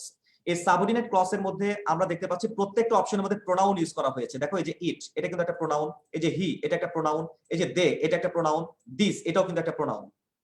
তো তোমরা একটা জিনিস মাথায় রাখবা, প্রোনাউন যেন কাকে ফলো করে? প্রোনাউন তো অবশ্যই নাউনকে ফলো করে। তাহলে এখন আমি অল দো এর পরে এই যে প্রোনাউন ইউজ করতেছি, এটা নিশ্চয়ই পরের বাক্যের নাউনটাকে ফলো করবে। তার মানে তুমি বুঝতে পারতেছো এখানের মধ্যে আমরা যদি একটু রেফারেন্সটা খুঁজে বের করার ট্রাই করি, লাইক এখানে ইট, এটা হচ্ছে তোমার হচ্ছে ধরো প্রোনাউন, এবং এটার জন্য রেফারেন্স, এই প্রত্যেকটা প্রোনাউনের জন্য রেফারেন্স কিন্তু এই যে এটা সংস্কৃত। এখন তোমরাই বলো, সংস্কৃত কিন্তু মূলত একটা ল্যাঙ্গুয়েজ, মানে একটা ভাষা। ভাষা তো কোনো মানুষ হতে পারে না। ভাষা যেহেতু কোনো মানুষ না, তাহলে অবশ্যই আমরা এই যে বি সি ডি এই অপশনগুলোকে আমরা অ্যাভয়েড করবো, এগুলো বাদ। এখানে সঠিক উত্তর হচ্ছে অপশন নাম্বার এ। ভাষাকে বোঝানোর জন্য অবশ্যই আমাদেরকে ইউজ করতে হবে হচ্ছে ইট। বোঝা গেছে বিষয়টা? আচ্ছা ফাইন। এবার আমরা চলে যাচ্ছি হচ্ছে আমাদের পরের অংশে। দেখো প্রোনাউন রেফারেন্সের আরেকটা example, each of the workers has done dash job. Pronoun রেফারেন্সের সাথে বা প্রোনাউন অ্যান্টিসিডেন্ট এগ্রিমেন্টের সাথে সাবজেক্ট ভার্ব এগ্রিমেন্ট সরাসরি রিলেটেড। আমি যদি সাবজেক্ট ভার্বটা না বুঝি, তাহলে প্রোনাউন এগ্রিমেন্টের মধ্যেও কিন্তু আমরা ঝামেলা ফেস করব।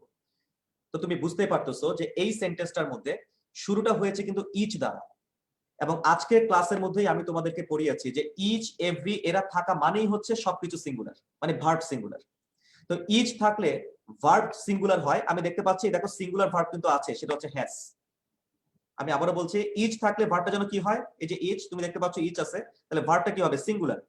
ভার্ব যেহেতু সিঙ্গুলার, তাহলে আমি এখানে যে প্রোনাউনটা বসাবো সেটাও তো সিঙ্গুলার হবে, তাই না? তাহলে এখানে সিঙ্গুলার প্রোনাউন, তোমরাই বলো, অলরেডি উত্তর দিয়ে দিয়েছে এখানের মধ্যে। সঠিক উত্তর অপশন নাম্বার এ, হিস। বোঝা গেছে বিষয়টা? তার মানে ইচ, এভরি থাকা মানেই হচ্ছে পরবর্তী যে প্রোনাউনটা আসবে সে প্রোনাউনটাও কিন্তু সিঙ্গুলারই হবে। তো আমি এখানে সিঙ্গুলার প্রোনাউন বলেছি, সেটা হচ্ছে হিস। বোঝা গেছে বিষয়টা? আচ্ছা, এটা একটু মাথায় রাখতে হবে তোমাদেরকে। আচ্ছা, এবার আমরা আরেকটা কনসেপ্ট যদি আমরা দেখি, যে ওয়ান। আমরা সবাই জানি যে ওয়ান দ্বারা যদি কোনো কিছু শুরু হয়, তাহলে পরবর্তী অংশে ওয়ান্স হয়। কিন্তু ওয়ানের জায়গায় যদি নো ওয়ান থাকে, এনি ওয়ান থাকে, এভরি ওয়ান থাকে, তাহলে কিন্তু আবার হিজ অথবা হার হবে। তাহলে আমি দুটো তোমাকে একসাথে বলে দিচ্ছি, কনসেপ্ট একটু মাথায় রাখতে হবে। আমি আবারও বলছি, তোমরা সবাই একটু শোনার ট্রাই করো। আমি আবারও বলছি, দেখো এই যে ওয়ান দ্বারা যেটা স্টার্ট হয়েছে, আমরা এই যে এখানের মধ্যে দেখতে পাচ্ছি যে ওয়ান, এই যে ওয়ান দ্বারা যেটা স্টার্ট হয়েছে, তাহলে সেই ক্ষেত্রে আমরা বলতে পারি অ্যান্সারটা হচ্ছে ওয়ান্স, তাই না? কিন্তু এখানে ওয়ানের জায়গায় যদি নো ওয়ান থাকে, এনি ওয়ান থাকে, এভরি ওয়ান থাকে, সাম ওয়ান থাকে, তাহলে সেই ক্ষেত্রে আমরা বলবো হিজ অথবা হার। তার মানে ওয়ান থাকলে ওয়ান্স, আর ওয়ানের জায়গায় অন্য কোনো কিছু থাকলে হিজ অথবা হার। ঠিক আছে? আচ্ছা, এটা রাজশাহী ইউনিভার্সিটির একটা প্রশ্ন ছিল, রাজশাহী ইউনিভার্সিটি ইকোনমিক্স ডিপার্টমেন্টের প্রশ্ন ছিল। আচ্ছা, এনিওয়ে, তো আরেকটা প্রশ্ন ঢাকা ভার্সিটির। তো আমরা এখানের মধ্যে দেখো, আমরা অপশন চয়েসের মধ্যে আমরা কিন্তু প্রোনাউন দেখতে পাচ্ছি। দেখো এখানের মধ্যে প্রোনাউন আছে, এই যে ইওর, এটা একটা প্রোনাউন, দে একটা প্রোনাউন। তো আমরা জানি প্রোনাউন কাকে ফলো করে? প্রোনাউন নাউনকে ফলো করে। তাহলে এই প্রোনাউনটা যেই নাউনটাকে ফলো করেছে সেই নাউনকে বের করতে হবে, মানে রেফারেন্সটা বের করতে হবে। তা না হলে তো আমরা প্রোনাউন এগ্রিমেন্ট করতে পারবো না, প্রোনাউন রেফারেন্স বা প্রোনাউন অ্যান্টিসিডেন্ট এগ্রিমেন্ট আমরা করতে পারবো না। তো সেই জন্য আমরা জানি যে মেম্বার, মেম্বারটা কাদের মেম্বার? মেম্বার কি তোমার মেম্বার, নাকি আমার মেম্বার, নাকি লেবার ইউনিয়নের মেম্বার? তুমি বুঝতে পারতেছো এখানের মধ্যে যে মেম্বারের কথা বলা হচ্ছে, এই মেম্বারটা হচ্ছে এই যে মোস্ট লেবার ইউনিয়নস এর মেম্বার। বিষয়টা বুঝতে পেরেছি?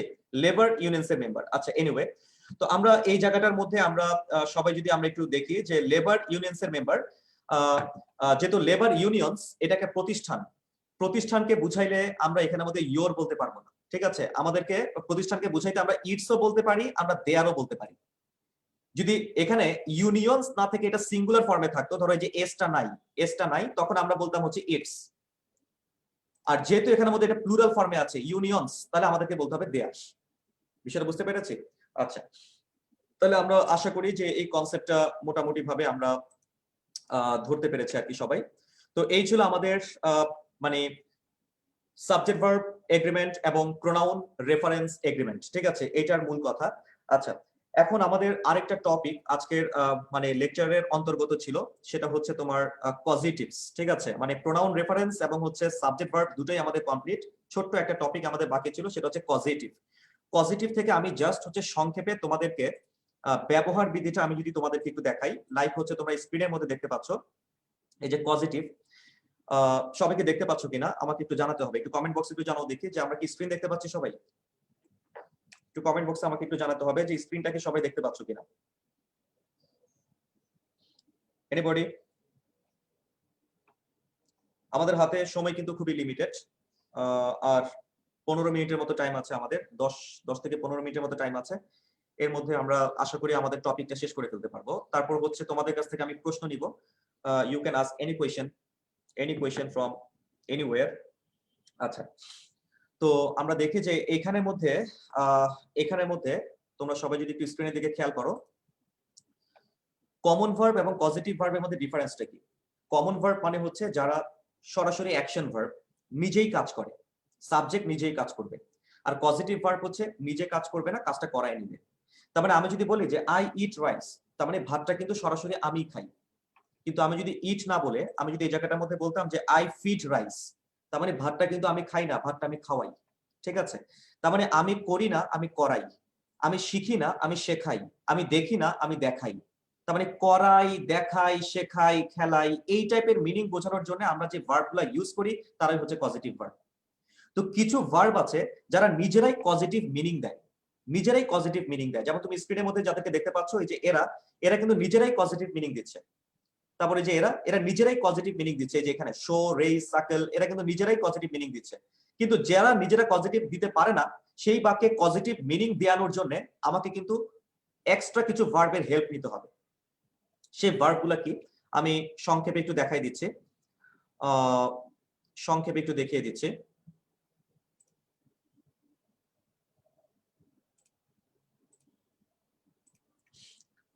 আচ্ছা দেখো, ধরো আমি একটা সেন্টেন্স আমি যদি খাতার মধ্যে এভাবে লিখি যে আমি সেলিমকে দিয়ে আমার গাড়ি পরিষ্কার করাই। তাহলে সবাই স্ক্রিন থেকে দেখো সেন্টেন্সটা, সবাই একটু খেয়াল করো। দেখো আমি কি লিখেছি যে আমি সেলিমকে দিয়ে আমার গাড়ি পরিষ্কার করাই, আমি একটা লাইন লিখেছি জায়গাটার মধ্যে। এখন প্রশ্ন হচ্ছে এটাকে যদি আমরা একটু অনুবাদ করতে যাই তাহলে আমরা কিভাবে অনুবাদ করব? ঠিক আছে, এই সেন্টেন্সটাকে আমরা কিভাবে ট্রান্সলেশন করতে পারি একটু কমেন্ট বক্সে জানাও দেখি, যে কোনো একজন।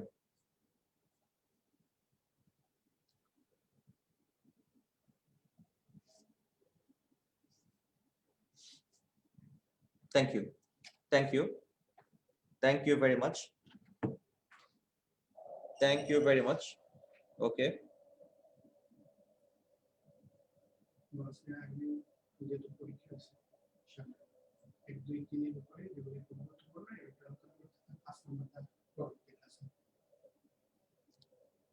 5 নাম্বার পরবর্তী, আচ্ছা ঠিক আছে বলে দিচ্ছি।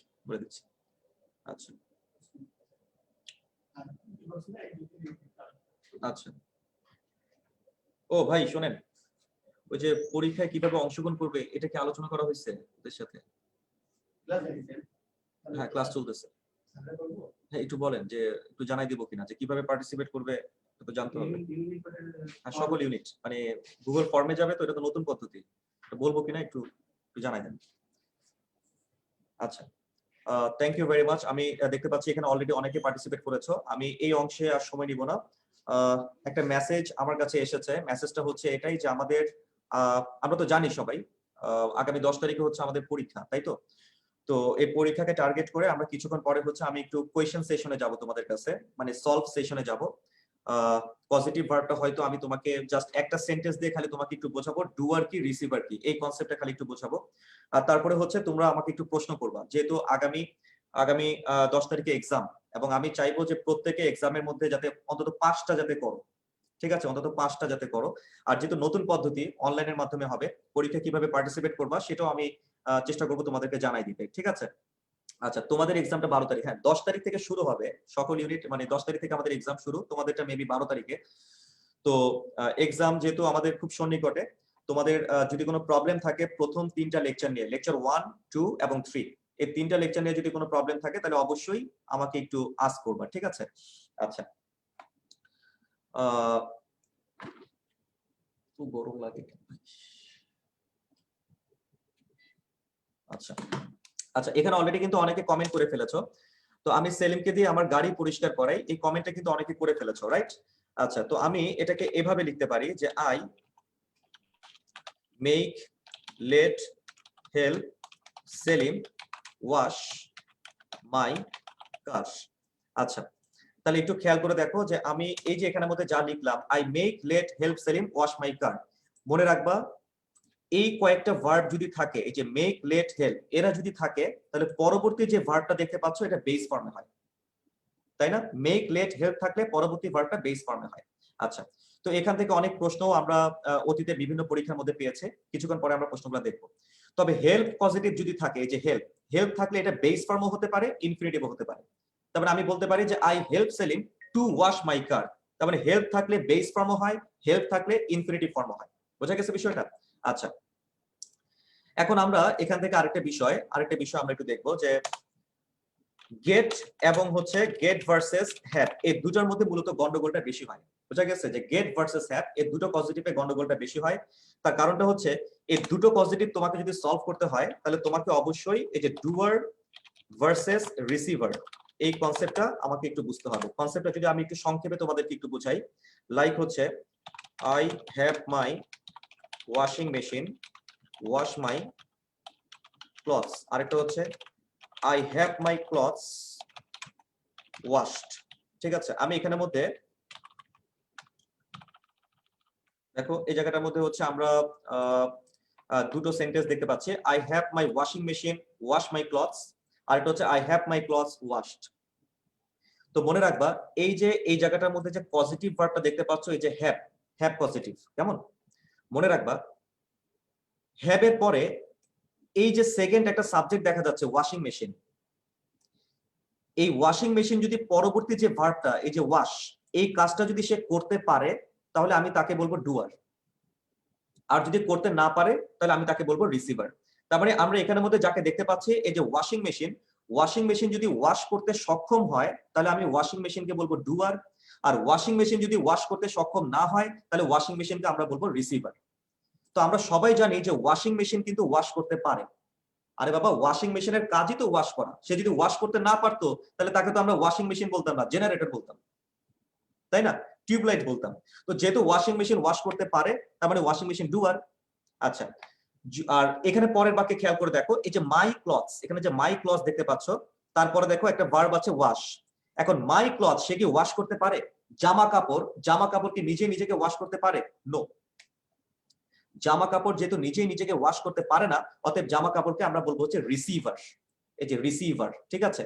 তার মানে আমরা বুঝতে পারতেছি যদি আমরা দেখি যে সেকেন্ড সাবজেক্ট সেকেন্ড ভার্বের কাজ করতে পারে তাহলে সেকেন্ড সাবজেক্টটাকে বলা হবে ডুয়ার, সেকেন্ড সাবজেক্ট সেকেন্ড ভার্বের কাজ করতে যদি না পারে তাহলে সেকেন্ড সাবজেক্টটাকে বলা হবে রিসিভার। তার মানে যেই সাবজেক্ট কাজ করতে পারে সে হচ্ছে ডুয়ার, যে কাজ করতে পারে না সে হচ্ছে রিসিভার। বিষয়টা বুঝতে পেরেছো?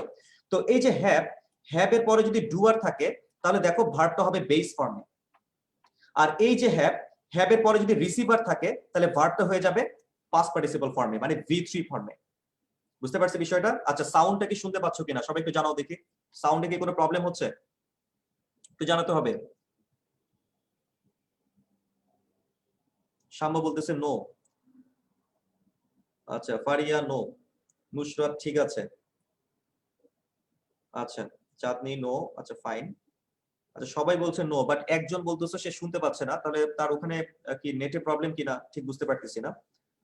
আচ্ছা, যাই হোক,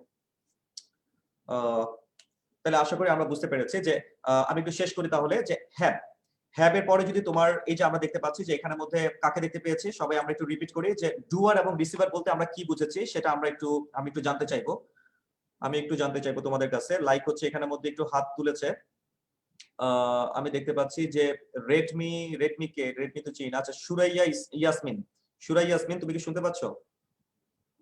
তোমাকে আনমিউট দেওয়া হয়েছে, শুনতে পাচ্ছ?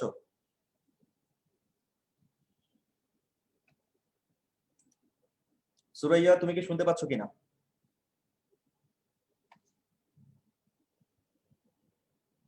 নাই। অর্প সাহা জয় তুমি কি শুনতে পাচ্ছ? জয়, এটা মানে মিউট অল হয়ে গেছে খুব সম্ভব। আচ্ছা, তুষি কি শুনতে পাচ্ছ? তুষি, আসসালামু আলাইকুম ভাইয়া। ওয়ালাইকুম আসসালাম। তো আমাকে একটু বলো দেখি আপু যে ডুয়ার এবং রিসিভার কনসেপ্ট একটু বলো দেখি, ডুয়ার কি এবং রিসিভার কি? জি ভাইয়া, এখানে হচ্ছে যেটা কাজ করতে পারবে, নিজের কাজটা নিজে করতে পারবে, সেটার ভার্বটা বেস ফর্ম হবে। আচ্ছা, আর আর এখানে যদি কাজ করতে না পারে, সে কাজ করতে পারবে না, সেটার ভার্বটা V3 ফর্ম হবে, মানে পাস্ট পার্টিসিপল ফর্ম। আচ্ছা, থ্যাংক ইউ ভেরি মাচ। আমি এখানের মধ্যে একজন বলেছে আরেকবার একটু রিপিট করার জন্য, যেমন নাবিলা, সে বলেছে আরেকবার একটু বলার জন্য। আমি আরো একবার একটু বলছি, তোমরা একটু খেয়াল করো। এই যে হ্যাভ এর পরে এই যে একটা সাবজেক্ট থাকে দেখবা, এই সাবজেক্ট যদি পরবর্তী ভার্বের কাজটা করতে পারে তাহলে এই সাবজেক্টটাকে আমরা বলবো ডুয়ার। এক কথায় শেষ। যেমন এখানে হ্যাভ এর পরে ওয়াশিং মেশিন কিন্তু ওয়াশ করতে পারে, তার মানে ওয়াশিং মেশিন হচ্ছে ডুয়ার। আবার পরের বাক্যে দেখো, এই যে হ্যাভ এর পরে যে একটা সাবজেক্ট ক্লথস, সে যে পরবর্তী যে কাজটা ওয়াশ, এটা কিন্তু সে করতে পারে না। তার মানে জামা কাপড় যেহেতু নিজেই নিজেকে ওয়াশ করতে পারে না, অতএব জামা কাপড়কে আমরা বলবো হচ্ছে রিসিভার। তাহলে ডুয়ার এবং রিসিভার কনসেপ্ট আমরা বুঝতে পেরেছি কিনা? ডুয়ার মানে হচ্ছে যে কাজ করতে পারে, আর রিসিভার মানে হচ্ছে যে কাজ করতে পারে না। বিষয়টা বুঝতে পেরেছো? তো এবার একটু খেয়াল করে দেখো যে হ্যাভ এর পরে যদি ডুয়ার থাকে তাহলে এই মাত্র কিন্তু অলরেডি একজন রেসপন্স করেছে যে হ্যাভ এর পরে ডুয়ার থাকলে ভার্বটা কিন্তু বেস ফর্মে। সে একই সাথে এটাও বলেছে যে হ্যাভ এর পরে যদি রিসিভার থাকে তাহলে ভার্বটা হয়ে যাচ্ছে পাস্ট পার্টিসিপল ফর্মে। তারপরে ডুয়ার এবং রিসিভার কনসেপ্টটা কিন্তু আমরা সবাই বুঝেছি। আবার আরেকটা বিষয়, আমি যদি এখানে হ্যাভ না বলে, লাইক হচ্ছে ধরো আমি এখানে হ্যাভ দিলাম না, আমি গেট দিলাম, লাইক এই যে গেট। আবার পরের বাক্যের মধ্যে ধরো আমি এখানে মধ্যে এই যে গেট বসিয়ে দিলাম। মনে রাখবা এই যে গেটের পরে তুমি যদি দেখো, এই যে এখানের মধ্যে দেখো ওয়াশিং মেশিন, এটা হচ্ছে ডুয়ার। গেটের পরে যদি ডুয়ার থাকে তাহলে আমরা এখানের মধ্যে ইনফিনিটিভ বলবো, এই যে to wash, get plus doer plus infinitive, কেমন? আর গেটের পরে যদি রিসিভার থাকে তাহলে ভার্বের পাস্ট পার্টিসিপল ফর্মই হবে। তাহলে আমরা এখান থেকে একটা সূত্র মেক করতে পারি যে হ্যাভ এর পরে যদি আমরা ডুয়ার পাই তাহলে ভার্বের বেস ফর্ম হয়, ভার্বের বেস ফর্ম, তাই না? আবার এই যে হ্যাভ এর পরে যদি আমরা receiver pi, have plus like হচ্ছে রিসিভার, তাহলে সেক্ষেত্রে আমরা ভার্বের 3 নাম্বার ফর্ম, মানে ভার্বের পাস্ট পার্টিসিপল ফর্ম।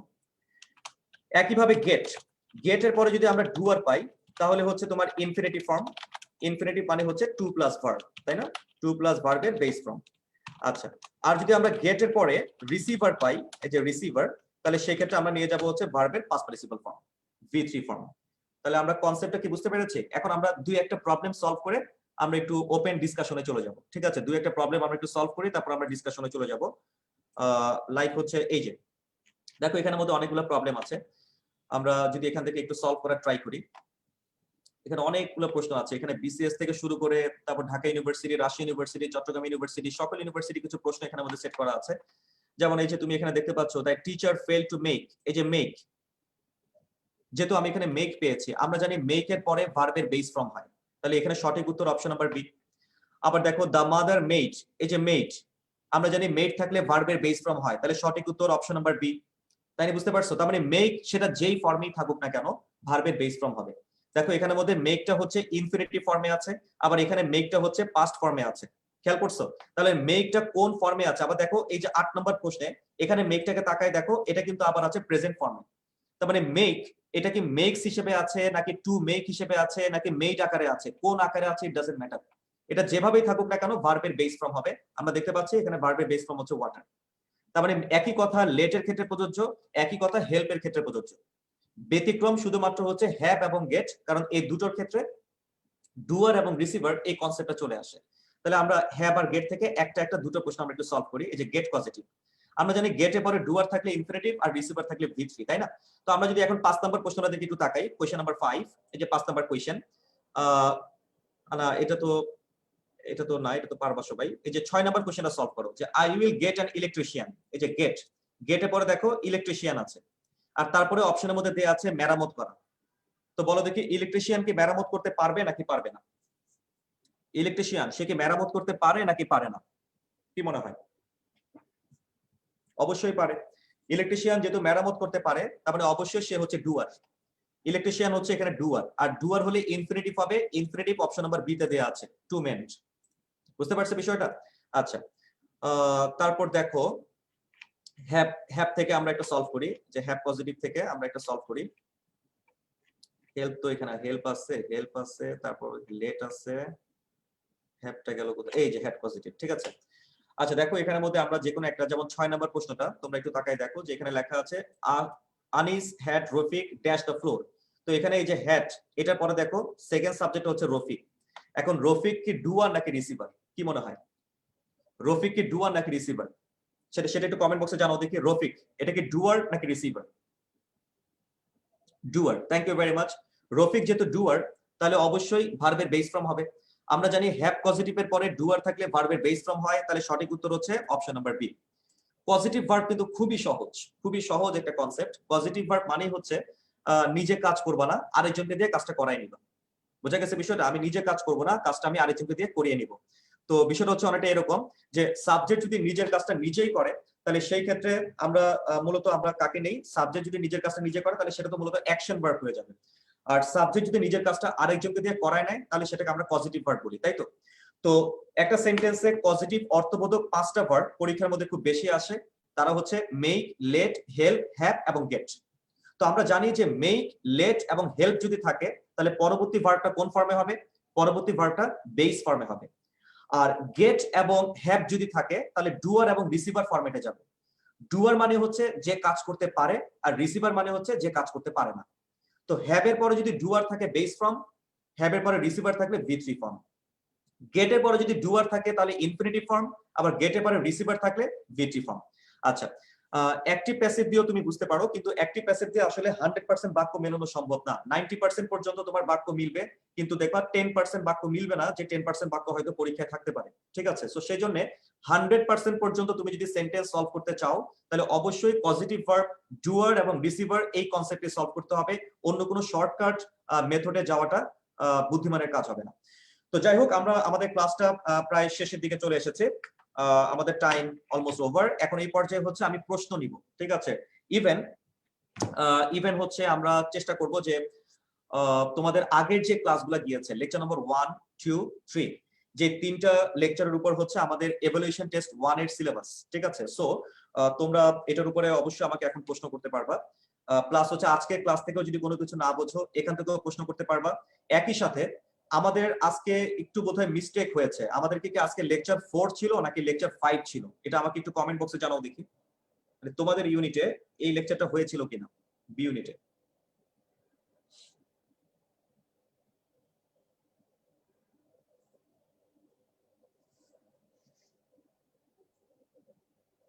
আজকে কত ছিল লেকচার? আজকের লেকচার কত ছিল? মানে 4 ছিল না 5 ছিল আজকে? আচ্ছা, এই যে এখানে সবাই লিখছে যে না হয়নি, মানে 4 ছিল। আচ্ছা, আমি একটু ফেসবুক থেকেও জানতে চাই যে আজকে লেকচার নাম্বার কত ছিল?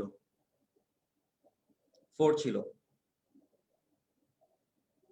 4 ছিল শরণ বলি। আচ্ছা আজকে লেকচার নাম্বার 4 ছিল। আচ্ছা আচ্ছা মেবি তাহলে এটা অন্য ইউনিটে হয়েছে, তোমাদের ইউনিটে হয়নি।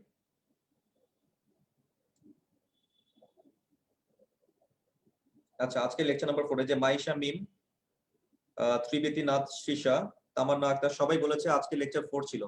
আজকে যদি তোমার লেকচার 4 থাকে, আমাদের আজকে এই যে শিডিউল লেকচার নাম্বার 4 এর আজকে হচ্ছে ভাইরা আমাদের কন্টেন্টটা হচ্ছে এই যে subject verb agreement, pronoun antecedent agreement এবং পজিটিভ ভার্ব, এগুলো হচ্ছে আমাদের আজকে ক্লাসের কন্টেন্ট। এবং আজকে ক্লাসে যা যা ছিল আলহামদুলিল্লাহ আমরা বোধহয় অ্যাডভান্স লেভেলে বিষয়গুলো বোধহয় আমরা আলোচনা করতে পেরেছি। তো তোমাদের কিছুটা হলেও আশা করি উপকার হয়েছে। আর আমাদের পরবর্তী যে লেকচার নাম্বার 5, লেকচার নাম্বার 5 এর টপিক হচ্ছে তোমাদের ক্লজ এবং phrase, conditional structure, inversion, classification of sentence. তার মানে difference between clause and phrase, conditional structures, inversion, classification of sentence এবং topics from the textbook. ঠিক আছে, সো এগুলো হচ্ছে আমাদের লেকচার নাম্বার 5 এর কন্টেন্ট। তো আমরা যেহেতু তোমরা বলছো যে লেকচার নাম্বার 4 তোমাদের হয়নি, তো আজকে লেকচার নাম্বার 4টা তো হলো, তাহলে পরবর্তী যে ক্লাসটা সেটা হবে লেকচার 5 এর উপরে। ঠিক আছে, পরবর্তী ক্লাসটা লেকচার 5 এর উপরে হবে। তো যাই হোক, এখানে হয়তো একটু অফিসিয়াল প্রবলেম। আচ্ছা তো যাই হোক, আমাদের আরেকটা বিষয় একটু জানাই রাখি, তোমরা যে পরীক্ষাটা দিবা, পরীক্ষার জন্য আসলে এখানে মধ্যে আমাদের অনলাইন টিম ব্যাপকভাবে কাজ করছে, ইউসিসি অনলাইন টিম। আমরা এখানে প্রশ্ন যেগুলো তোমার কাছে যাবে, তোমার কাছে নির্ধারিত দিন পরীক্ষার কিছুক্ষণ পূর্বেই, মানে তোমাদের কাছে অলরেডি কিন্তু আমরা আগে জানিয়ে দিব যে আগামী ক্লাসে আমরা ডিটেইলসটা তোমাদেরকে বলে দিব যে স্টেপ বাই স্টেপ তুমি কিভাবে পরীক্ষা অংশগ্রহণ করবা। তবে তোমাদেরকে একটু বলে রাখি, প্রত্যেকে চেষ্টা করবা জিমেইল আইডি ক্রিয়েট করার জন্য। বোঝা গেছে? অবশ্যই প্রত্যেকেরই একটা জিমেইল আইডি লাগবে, কারণ জিমেইল আইডি ছাড়া তুমি এই পরীক্ষাটার মধ্যে ফলাফলটা পাবা না। মানে ইনস্ট্যান্ট যদি ফলাফল পেতে হয়, সাথে সাথে যদি অ্যান্সার পেতে হয়, তাহলে তোমাকে অবশ্যই একটা জিমেইল আইডি লাগবে। এখন অনেকে ইমেল আইডি বলতে কিন্তু তোমরা অনেকে ইয়া ওপেন করো, লাইক হচ্ছে তোমরা ওই যে ইয়াহু মেইলে অনেকে ওপেন করে বা অনেকে অনেক জায়গায় ওপেন করে, বাট ইয়াহু মেইল দিয়ে হবে না, এটা জিমেইল লাগবে। ঠিক আছে, আচ্ছা তো নির্ধারিত দিন আমাদের এটা আলাদা প্ল্যাটফর্মে, পরীক্ষাটা আলাদা প্ল্যাটফর্মে হচ্ছে। সো ওই প্ল্যাটফর্মটাও তোমাদেরকে জানিয়ে দেওয়া হবে সময় মতো, 2-1 দিনের মধ্যে আমরা জানিয়ে দিব। তো পরীক্ষার সময় নির্ধারিত সময় তোমাদেরকে কাছে লিংক চলে যাবে এবং পরীক্ষার জন্য একটা নির্ধারিত সময় থাকবে যে এতটা থেকে এতটার মধ্যে, ধরো 1 ঘন্টা বা 1.5 ঘন্টা এর মধ্যে তোমাকে এক্সামটা শেষ করতে হবে। তো এক্সামটা যে তুমি শেষ করবা, পুরো এক্সামটাই তুমি কিন্তু অনলাইনে দিচ্ছ, মানে তোমাকে কোনো খাতা কলম কোনো কিছুর হেল্প নিতে হবে না। এটা ওএমআর একটা ফর্ম তোমার কাছে যাবে, ওএমআর প্রশ্নপত্র তোমার কাছে যাবে, তুমি জাস্ট প্রশ্নটা দেখছো এবং সাথে সাথে উত্তরের মধ্যে ক্লিক করছো, প্রশ্ন দেখছো উত্তরে ক্লিক করছো। ঠিক আছে, তো পুরোটা যখন তোমার শেষ হয়ে যাবে, 100 নম্বর যখন দাগায় ফেলবা, তখন ফর্মের নিচে সাবমিট বাটন আছে, সাবমিট বাটনের মধ্যে তুমি চাপ দিবা। ঠিক আছে, তো ফর্মটা সাবমিট হয়ে যাবে। সাবমিট হওয়ার পরে নির্ধারিত সময়ের মধ্যে 30 মিনিট অথবা 1 ঘন্টার মধ্যে ইনশাআল্লাহ আমরা ফলাফল জানিয়ে দিব, তোমাদের ইমেইলে ফলাফল চলে যাবে। আর যারা প্রথম, দ্বিতীয় এবং তৃতীয় হবে বা মেধা লিস্টে 1 থেকে 20 এর মধ্যে যারা থাকবে, এটা আমরা 1 থেকে 2 দিনের মধ্যে আমরা আমাদের গ্রুপের মধ্যে এটা আমরা জানিয়ে দিব যে কারা কারা মেরিট লিস্টে 1 থেকে 20 এর মধ্যে থাকবে। ঠিক আছে, আচ্ছা এই পর্যায়ে হচ্ছে এই যে আমি যা যা বললাম, যে প্রথমে অবশ্যই একটা জিমেইল আইডি লাগবে এবং জিমেইল আইডিটা ওপেন করে তোমাকে সাইন ইন করে তারপর পরীক্ষা দিতে হবে। তাহলে জিমেইল আইডি ওপেন করার পরে কিভাবে সাইন ইন করবা, এই বিষয়টা স্টেপ বাই স্টেপ আমরা পিকচারের মাধ্যমে এবং ভিডিওর মাধ্যমে গ্রুপে একটা পোস্ট দিয়ে তোমাদেরকে জানিয়ে দিব। সো যাদের এখন পর্যন্ত জিমেইল আইডি নাই, তারা অবশ্যই জিমেইল আইডি তৈরি করে ফেলো। ঠিক আছে, এটা খুবই সহজ, খুবই সহজ। জাস্ট হচ্ছে গুগলে যাবা, আমি তোমাকে যদি এখান থেকে একটু দেখাই দিই, লাইক হচ্ছে একটু খেয়াল করো, এই যে তোমরা সবাই স্ক্রিন দেখতে পাচ্ছ, স্ক্রিনের মধ্যে এই ধরো হচ্ছে গুগলটা আমি ওখান থেকে ওপেন করলাম। আচ্ছা গুগলটা আমরা এখান থেকে ওপেন করলাম, ওপেন করার পরে হচ্ছে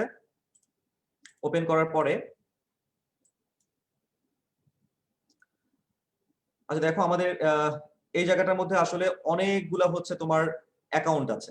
ঠিক আছে, আমাদের এই জায়গাটার মধ্যে লেখো, আমাদের লাইক হচ্ছে হয়ে গেল এই, তো এখানের মধ্যে আসলে অনেকগুলো অ্যাকাউন্ট আছে, তোমরা দেখতে পাচ্ছ এখানে অনেকগুলো অ্যাকাউন্ট দেখতে পাচ্ছ, এই যে অনেকগুলো অ্যাকাউন্ট দেখতে পাচ্ছ। তো আমরা এখান থেকে যে কাজটা করবো যে অ্যাড অ্যানাদার অ্যাকাউন্ট, ঠিক আছে, এই যে অ্যাড অ্যানাদার অ্যাকাউন্ট, এই ভিডিওটা একটু মাথায় রাখবা যে কিভাবে ওপেন করতে হয়। আমি এই যে এখানের মধ্যে ক্লিক করলাম। ঠিক আছে, দেখো এই জায়গাটার মধ্যে অলরেডি কিন্তু তোমার এই যে চুজ অ্যানাদার অ্যাকাউন্ট, এই যে দেখতে পাচ্ছ নিচে, এই যে চুজ অ্যানাদার অ্যাকাউন্টে আমরা ক্লিক করব। ক্লিক করার পরে এই যে নিচের দিকে লেখা আছে দেখো ক্রিয়েট অ্যাকাউন্ট, এই যে ক্রিয়েট অ্যাকাউন্টের মধ্যে তুমি ক্লিক করবা ফর মাই সেলফ। ঠিক আছে, এই যে ফর মাই সেলফ আমরা ক্লিক করলাম। এরপর এখানে তোমার নামটা দিবা, ঠিক আছে, তোমার নামটা দিবা এবং তুমি কোন নামে জিমেলটা করতে যাচ্ছ তোমার সেই নামটা দিবা, পাসওয়ার্ডটা দিবা এবং পাসওয়ার্ডটাকে আবার কনফার্ম করবা। এরপর নেক্সট বাটনে ক্লিক করবা, ব্যাস তোমার আইডিটা ওপেন হয়ে গেল। এরপর তোমার মোবাইল নাম্বারটা চাবে, মোবাইল নাম্বারটা দিয়ে জাস্ট ওকে করে দিবা, তোমার জিমেল আইডি ওপেন হয়ে গেল। ঠিক আছে, তো এটা খুবই সহজ একটা পদ্ধতি এবং আমি চাইবো যে যারা যারা এখন পর্যন্ত আইডি ওপেন করনি আজকে অবশ্যই আইডিটা ওপেন করে ফেলবা। ঠিক আছে, আচ্ছা, আর কোনো নেগেটিভ মার্কিং থাকবে না, প্রতি প্রশ্নের জন্য 1 নাম্বার বরাদ্দ, কোনো নেগেটিভ মার্কিং থাকবে না। আচ্ছা, এখন যদি কারো কোনো প্রশ্ন থাকে আগে লেকচারগুলো থেকে তাহলে আমাকে প্রশ্ন করতে পারো।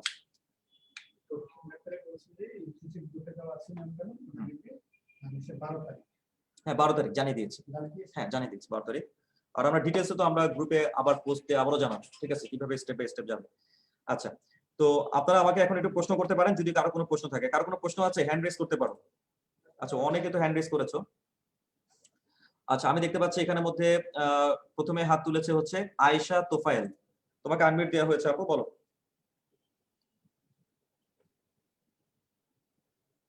আয়েশা তোফায়েল শুনতে পাচ্ছ?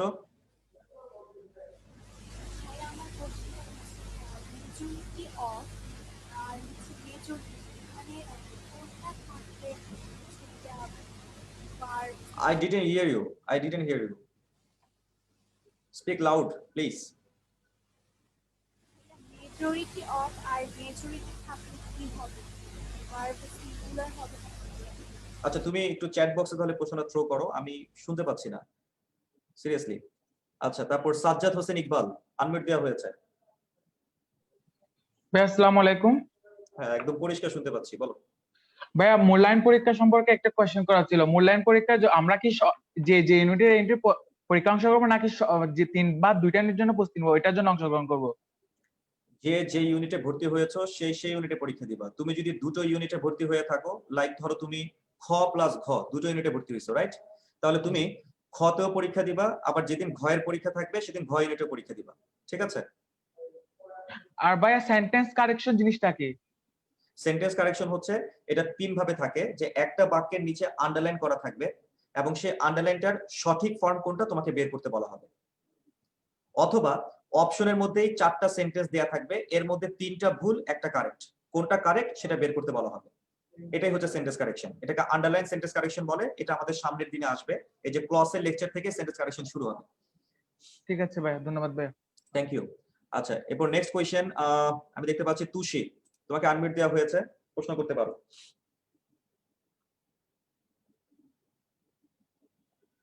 তুষি প্রশ্ন নেই, আচ্ছা ফাইন।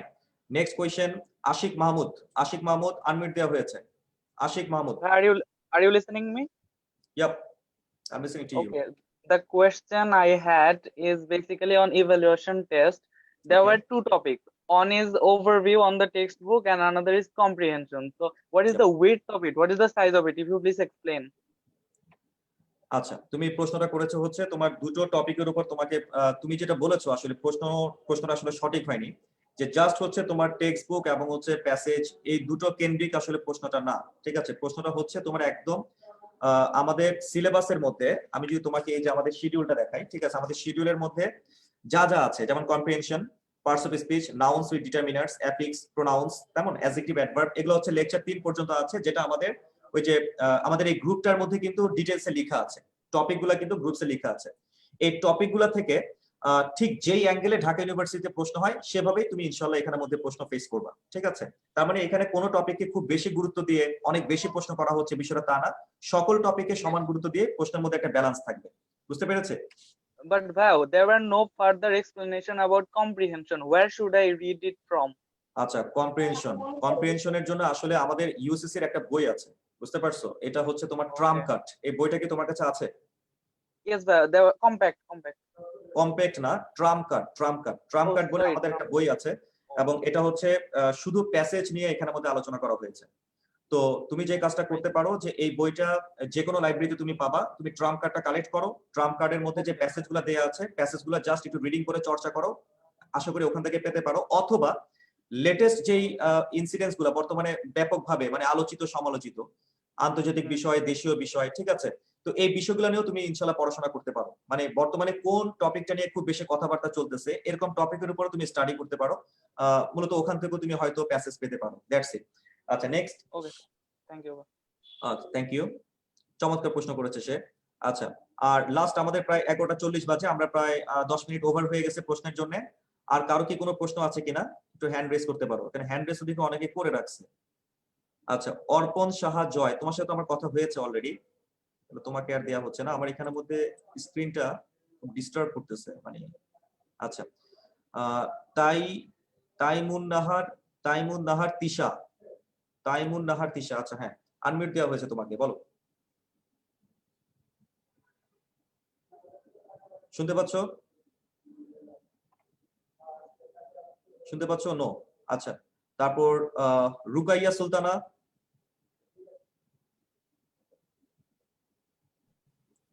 ফারুক আহমেদ। আসসালামু আলাইকুম স্যার। আসসালামু আলাইকুম। ভাইয়া আগে ফারুক আহমেদ বলো, আগে বলো। হ্যাঁ ভাইয়া, আমার তো একটা জিমেইল অ্যাকাউন্ট আছে, এই জি। মূল্যায়ন পরীক্ষার জন্য কি নতুন অ্যাকাউন্ট খুলতে হবে? আসসালামু না, আগে যেটা আছে ওটা দিয়ে করতে পারবা, ঠিক আছে। স্যার আরেকটা কোশ্চেন ছিল। জি। স্যার ওই ডয়ার আর রিসিভার পাচ্ছেন? এটা একটু বুঝি নাই। আচ্ছা ঠিক আছে, আমি বলছি এটা। আচ্ছা হ্যাঁ, শুনতে পাচ্ছি, রুকাইয়া বলো।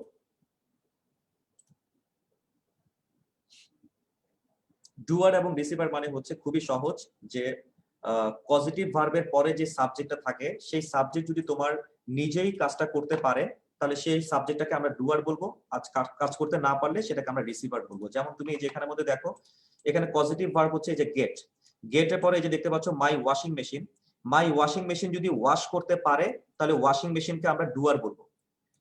আর এখানে দেখো আই গেট মাই ক্লথস যেহেতু ওয়াশ করতে পারে না, অতএব মাই ক্লথসকে আমরা রিসিভার বলবো। তার মানে পজিটিভ ভার্বের পরে এখানে যে অবজেক্টটা থাকবে সে নিজেই যেহেতু কাজ করতে পারে, অতএব তাকে আমরা বলবো ডুয়ার। সে যেহেতু কাজ করতে পারে, এই যে মাই ওয়াশিং মেশিন এ যেহেতু কাজ করতে পারে, অতএব একে আমরা বলবো ডুয়ার। আর যদি সে কাজ করতে না পারে, যেমন মাই ক্লথস, এটা যেহেতু কাজ করতে না পারে, তাহলে এটাকে আমরা বলবো রিসিভার। বিষয়টা আমরা বুঝতে পেরেছি? আচ্ছা, তাহলে ডুয়ার কি এবং রিসিভার কি আশা করি কনসেপ্ট আমরা সবাই বুঝতে পেরেছি। আচ্ছা, আর কোনো? আসসালামু আলাইকুম ভাইয়া, ওয়ালাইকুম আমি আসসালাম। তুষি। হ্যাঁ তুষি বলো। জি ভাইয়া, এখানে কালেকটিভ এক্সপ্রেশন জিনিসটা একটু বুঝিয়ে দিলে ভালো হতো। কালেকটিভ এক্সপ্রেশন মানে হচ্ছে যে তোমার যে নাউন গুলা থাকে, কিছু নাউন আছে যে নাউন গুলাকে আসলে তুমি সিঙ্গুলার ওয়েতে গণনা করতে পারবে না, ওদেরকে গণনা করার জন্যই কালেকটিভ এক্সপ্রেশন ইউজ করা হয়। যেমন ধরো হচ্ছে আবার কিছু নাউন আছে যাদের জন্য মানে বিশেষ কিছু এক্সপ্রেশন ইউজ করা হয়। যেমন ধরো আমি যদি বলি যে একদল ছাত্র বোঝানোর জন্য আমরা এ গ্রুপ অফ স্টুডেন্ট না বলে এ ব্যাচ অফ স্টুডেন্ট বললে এটা বেটার, বুঝতে পারছো? আর যদি আমি বলি যে তোমার একদল কুকুর বোঝানোর জন্য আমরা এ গ্রুপ অফ কুকুর না বলে আমরা যদি বলি যে তোমার এ প্যাক অফ কুকুর, বোঝা গেছে, বা এ প্যাক অফ ডগস, তাহলে বিষয়টা বেটার। মানে এরা হচ্ছে পারফেক্ট গ্রামার। তো মূলত কালেকটিভ এক্সপ্রেশন মানে হচ্ছে, যেমন ধরো টি, আমি তো বলতে পারবো না যে এ টি, আমাকে বলতে হবে এ গ্লাস অফ টি অথবা এ কাপ অফ টি, তাই না? এভাবে তো বলতে হবে। তো এই যে আমরা যে এক্সপ্রেশন গুলো আমরা ইউজ করি, এই এক্সপ্রেশন গুলোকে মূলত আমরা বলি যে এরা কালেকটিভ এক্সপ্রেশন। আচ্ছা, আর কালেকটিভ এক্সপ্রেশন যখন সাবজেক্ট হিসেবে থাকবে তখন অবশ্যই ভার্বটা সিঙ্গুলার হবে, ঠিক আছে? ওকে, থ্যাংক ইউ। আমরা তাহলে আশা করি যে আমাদের প্রশ্নোত্তর পর্ব এখানে আমরা শেষ করছি। সবাইকে আমি আবারও বলে দিচ্ছি যে যেহেতু আগামী 12 তারিখ তোমাদের ইউনিটের পরীক্ষা, আগামী 12 তারিখ হচ্ছে তোমাদের মানবিকের পরীক্ষা। সো পরীক্ষার জন্য সর্বোচ্চ প্রস্তুতি নাও। আর যে কোনো বিষয়ে যখন হচ্ছে তোমরা ট্রাবল ফেস করবা, আমাদের এই প্রাইভেট গ্রুপটার মধ্যে আমাদের যে লেকচার 1, 2, 3 যে ক্লাসগুলো হয়েছে ওই ক্লাসগুলোর ভিডিও তো সেভ করা আছে, তোমরা চাইলে ভিডিওগুলো প্লেব্যাক করে দেখতে পারো, ঠিক আছে? ওখান থেকে দেখে নিবা। আর পাশাপাশি পরীক্ষায় কিভাবে অংশগ্রহণ করবা এটার সম্পূর্ণ যে বিষয়টা, আচ্ছা এখানে একজন বলেছে যে একটা বিষয় জানতে খুব ইচ্ছে হচ্ছে, স্বামী বিদেশ অর্থ কি?